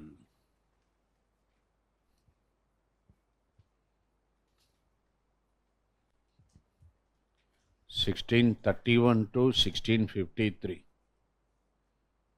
1631 to 1653. That means how many years? 22 years nearly. Full stop.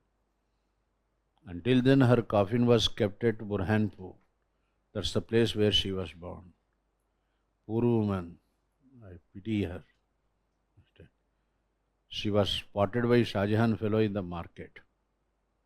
Okay. Already married. Okay. He used her only as an object of sexual pleasure. Okay. 14 children. She died of pregnancy complication. Is this the sign for love or lust, Taj? There's a different way of looking at it also. Right. 1631 to 53. Brackets close.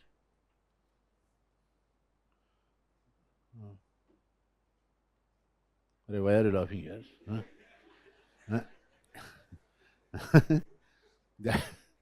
Okay, when you get deep into the subject, then you will get a different dimension altogether.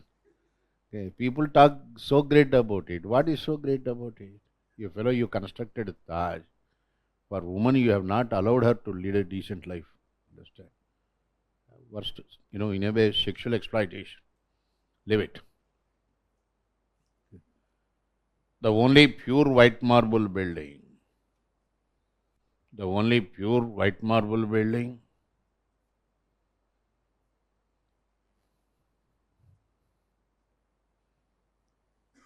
Come on. Entire white marble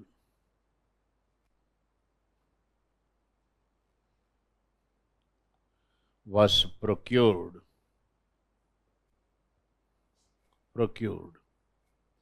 from Makrana coast. Makrana, Makrana, Makrana coast, Rajasthan.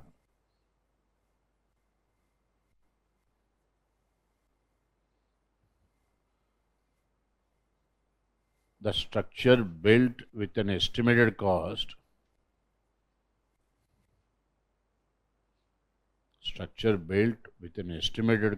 of 3 crore dams, silver coins, DAMS. 3 crore dams. Dam is a silver coin. DAMS, dams. Silver coin introduced by Sher Shah. Dams. 3 crore dams. Full stop. Next. Italian engineer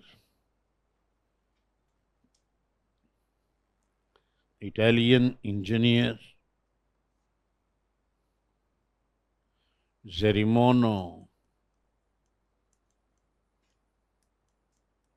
Verranio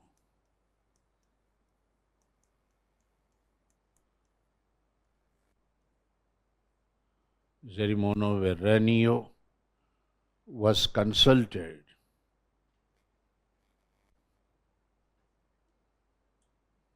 full stop. Chief architect of Shah Jahan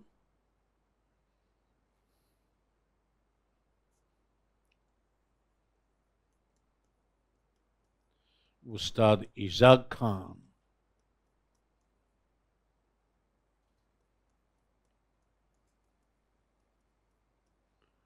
chief architect of Shah Jahan, Ustad Isa Khan, finally completed the project, finally completed the construction.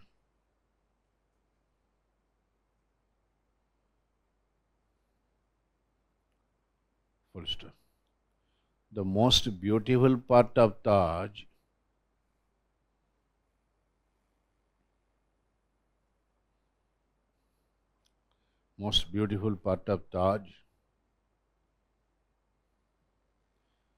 is bulbous dome, the topmost portion, bulbous dome, bulb, B-U-L-B-S, bulbous dome,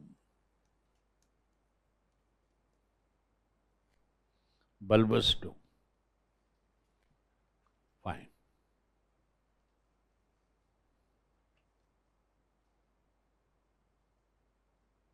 Next, in Delhi,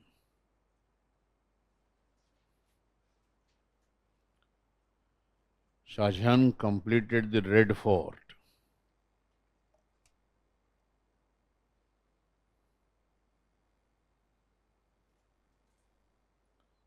And inside the fort,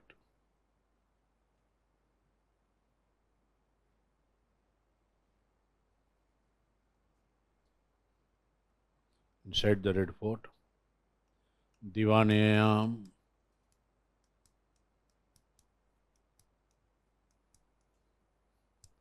Diwan-e-Khans and Rangmahal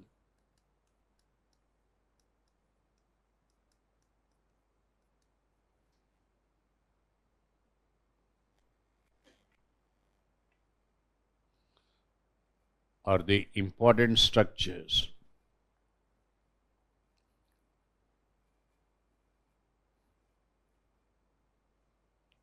Full stop. On the walls of Diwan-e-Khans, mark it important, on the walls of Diwan-e-Khans,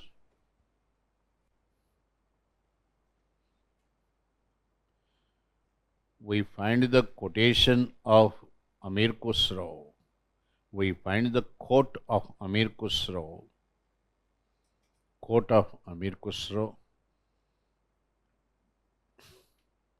Inverted commas.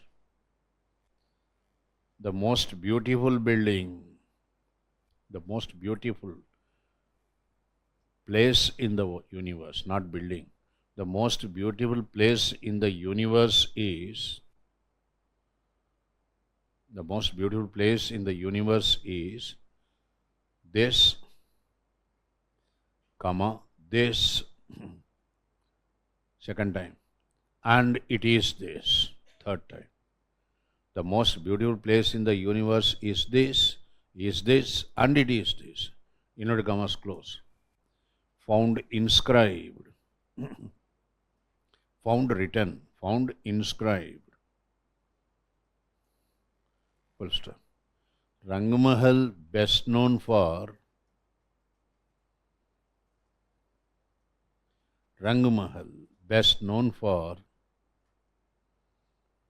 floral designs. Floral designs. Full stop. Outside the Red Fort,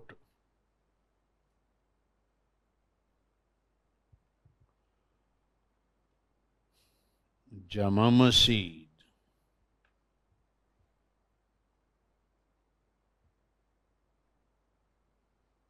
the biggest mosque of India, was built.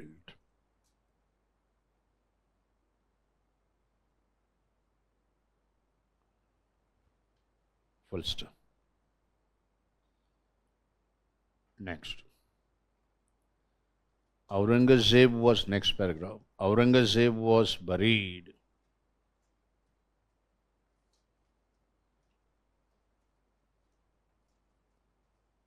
at Kultabad, Q-U-L-T-A, Kultabad, B-A-D, Kultabad, near Aurangabad.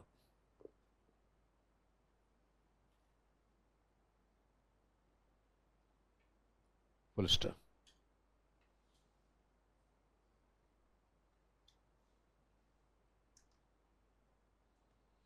Next.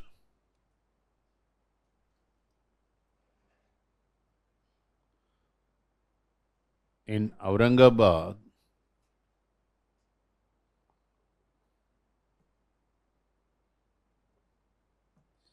बीबी का मकबरा, बीबी का मकबरा, MAQBARAH, मकबरा, बीबी का मकबरा, was built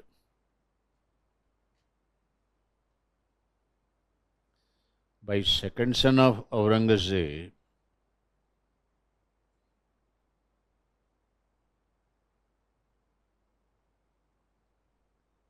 Prince Mauzam, MAUZAM,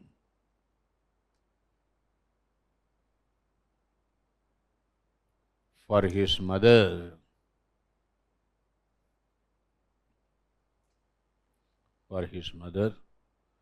Rahawud Durrani, RAHA, Rahawud Durrani,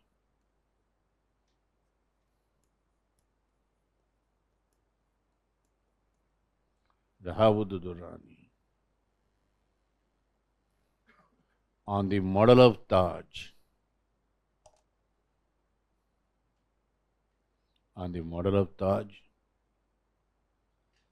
called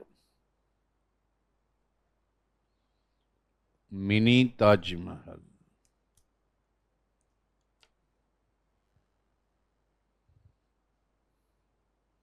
Fine. Class, listen now. This is all imperial architecture. Are you clear? Tomorrow in your mains exam, if a question comes, he cannot go beyond this. I know it. Imperial architecture under the Sultans, imperial architecture under the Mughals. I think you are in a position to attempt now. Right? This is what is important. We have traced out the developments in architecture, and accordingly we have given the examples also. Right? Don't go beyond this. This is complete. When it comes to, listen now, when it comes to provincial architecture which developed in different parts of India wherever Muslims founded their kingdoms. To begin with, in Bengal, if you remember, Bengal was ruled by Ilyas Shahi dynasty. Provincial dynasty, Ilyas Shahis. Pondwa, capital city. In this style, every regional style is unique. They are not common. They differ from area to area. Because I told you, you have different ways of constructions. Constructing styles differ from area to area. In Bengal, unique aspect is minars are smaller than the main structure. Elsewhere, you see minars quite taller than the main structure. You go to Taj, you have 4 minars. Okay. The main structure Taj is bigger than minars, or minars taller than Taj. Minars are taller than Taj.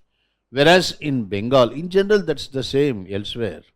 But in Bengal, minars are smaller, height-wise much smaller than the main structure. It looks odd, but we don't know what appealed to them. Understand?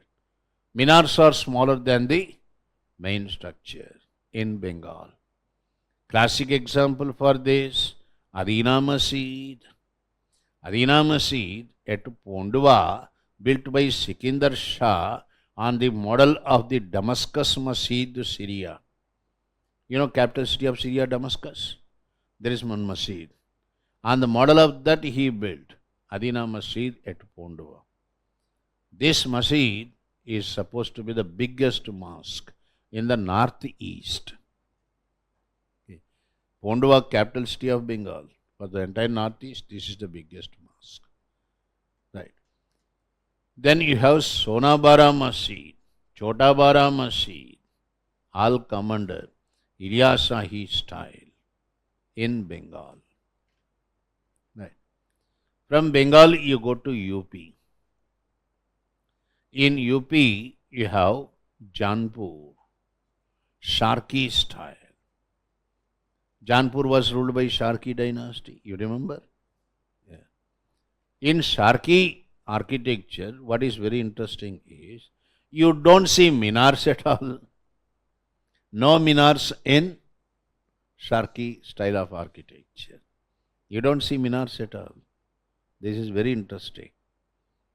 Have you heard of Ram Janmabhoomi Babri Masjid controversy?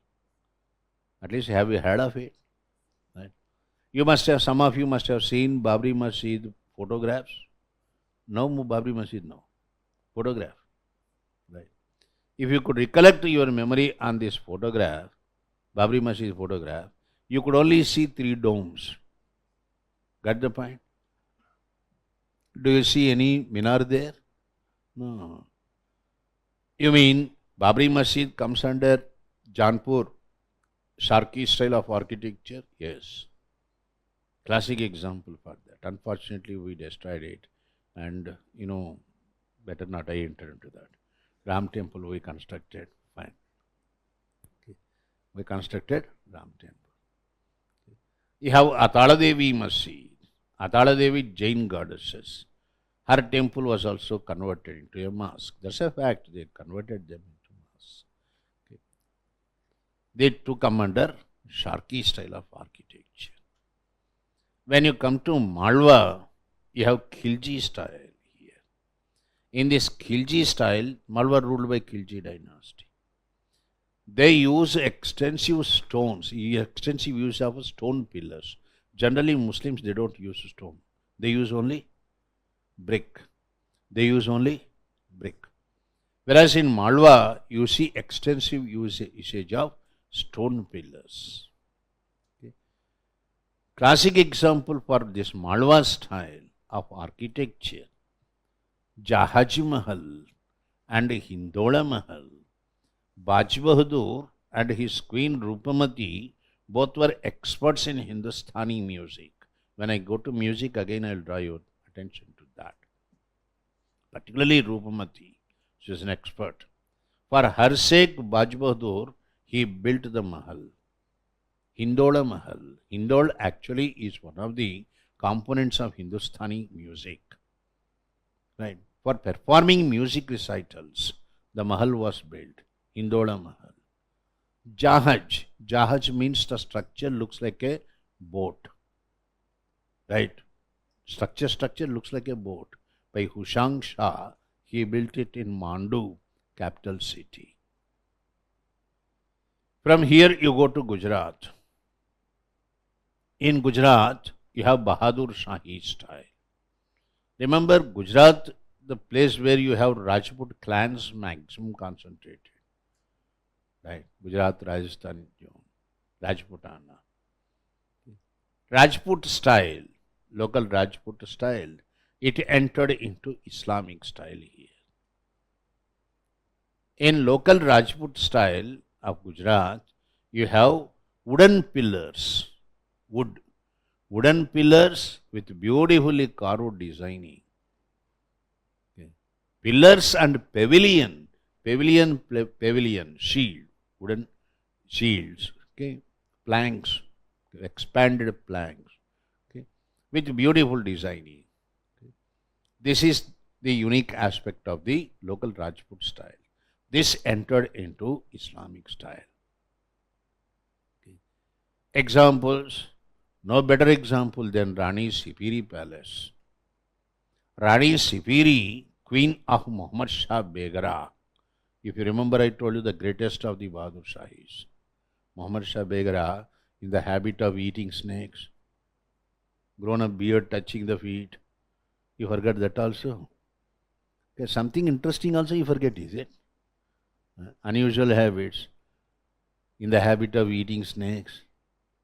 He used to keep chicken samosas behind his bed, right? By side of his bed. Whenever he gets up, he eats chicken samosa and go to sleep again. 18 hours a day he used to eat. A glutton, I told you. Bahadur Shah. Muhammad Shah I, Muhammad Shah Begara otherwise. He married Rani Sipiri. For her sake, he built Sipiri Palace.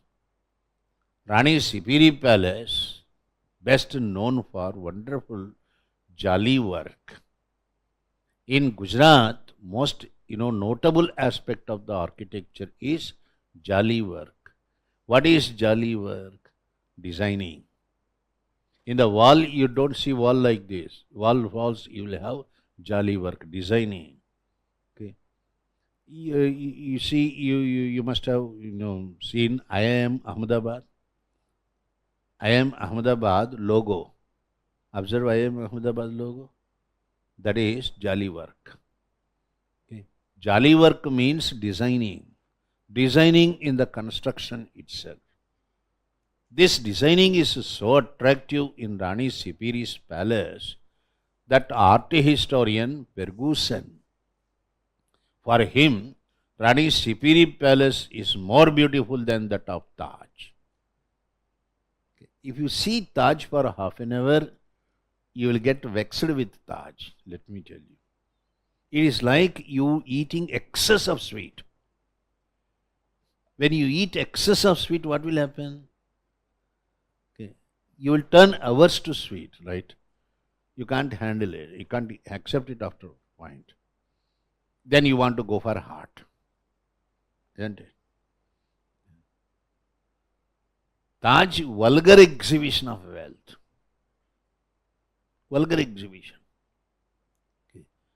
Some structures, they don't look that great, okay, in terms of material and all that, but they are very attractive. Okay. Attraction is different from beauty, isn't it? Beauty may perish, but never attraction. Right. This is a small structure, but very well planned. Very well planned. In architecture, what is the criterion is planning. Symmetry, we call it as, and execution. Symmetry means even planning. Everything is evenly planned, structure is evenly built, then it is perfect. You cannot find fault with that. Got the point?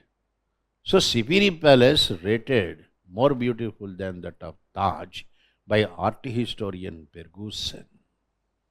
Classic example for Bahadur Shahi style of architecture. Right. Ahmedabad. Then you come to Deccan. In Deccan you have Bahmani style. Grand Bahmani style. What is so grand about Bahmani style in Deccan? Bahmani Sultans, they used red sandstone number 1. Structures, they look red sandstone. Secondly, very big domes. My dear, the domes what you see in north, not a match to the domes what you see in Deccan. Very big domes. Huge domes, size-wise. Thirdly, I don't know whether you observe it or not. Generally in the Islamic construction, minar is independent. It is not part of the structure. You have 4 minars around Taj. They are part of Taj or independent of Taj? Independent. Whereas you come to Deccan, here minars are part of the structure. Okay. So now you got Charminar. Charminar minars are part of the structure or independent? Part of the structure. 2 मीनार 1 मीनार ऐसा ही होता है कि दक्कन में. Generally, minars are part of the structure. Domes are very huge domes. Classic example, Gol Gumbaz, Bijapur. Gol Gumbaz, when it was built by Muhammad Adil Shah II, my dear, world's biggest dome at the time. World's biggest dome. Afterwards, you have the Dome of Vatican City, where Pope stays now. Dome of Vatican City, today, world's number 1 dome, biggest dome. Number 2, the Dome of Bijapur, Gol Gumbaz, Bijapur Dome. Similarly, if you come to Hyderabad, there Golconda Sultans, they also made Hyderabad a center for Bahmani architecture. Muhammad Quli Qutub Shah, he built Charminar. As a token of his gratitude to Khuda, God, Hyderabad affected by plague, an epidemic of plague. Hundreds and hundreds of people died. So as a token of his gratitude, once the plague gets receded, then he prayed God that he would construct one structure, monument. Okay. That is Charminar. Class, remember, entire Charminar cement. No stone there, no brick there. Entire Charminar, cement and mortar. No brick, no stone on such huge construction. Adjacent to Charminar, you have Makkah Masjid. Why you call it Makkah Masjid? Stone used here, this is stone structure. Stone used here is brought from Makkah. That's why it is called Makkah Masjid. Two structures built by Muhammad Quli in Hyderabad. All these come under Bahmani style. Clear? These are regional styles. I don't want to dictate on this. It's waste of my time. Okay. I will provide a synopsis for you on this. Clear? Okay. We shall stop here for today. In our next class, I will explain music, painting, and literature. Perhaps that might be the last class. Right? If the need be, I will go for one more. But I don't think the need would arise.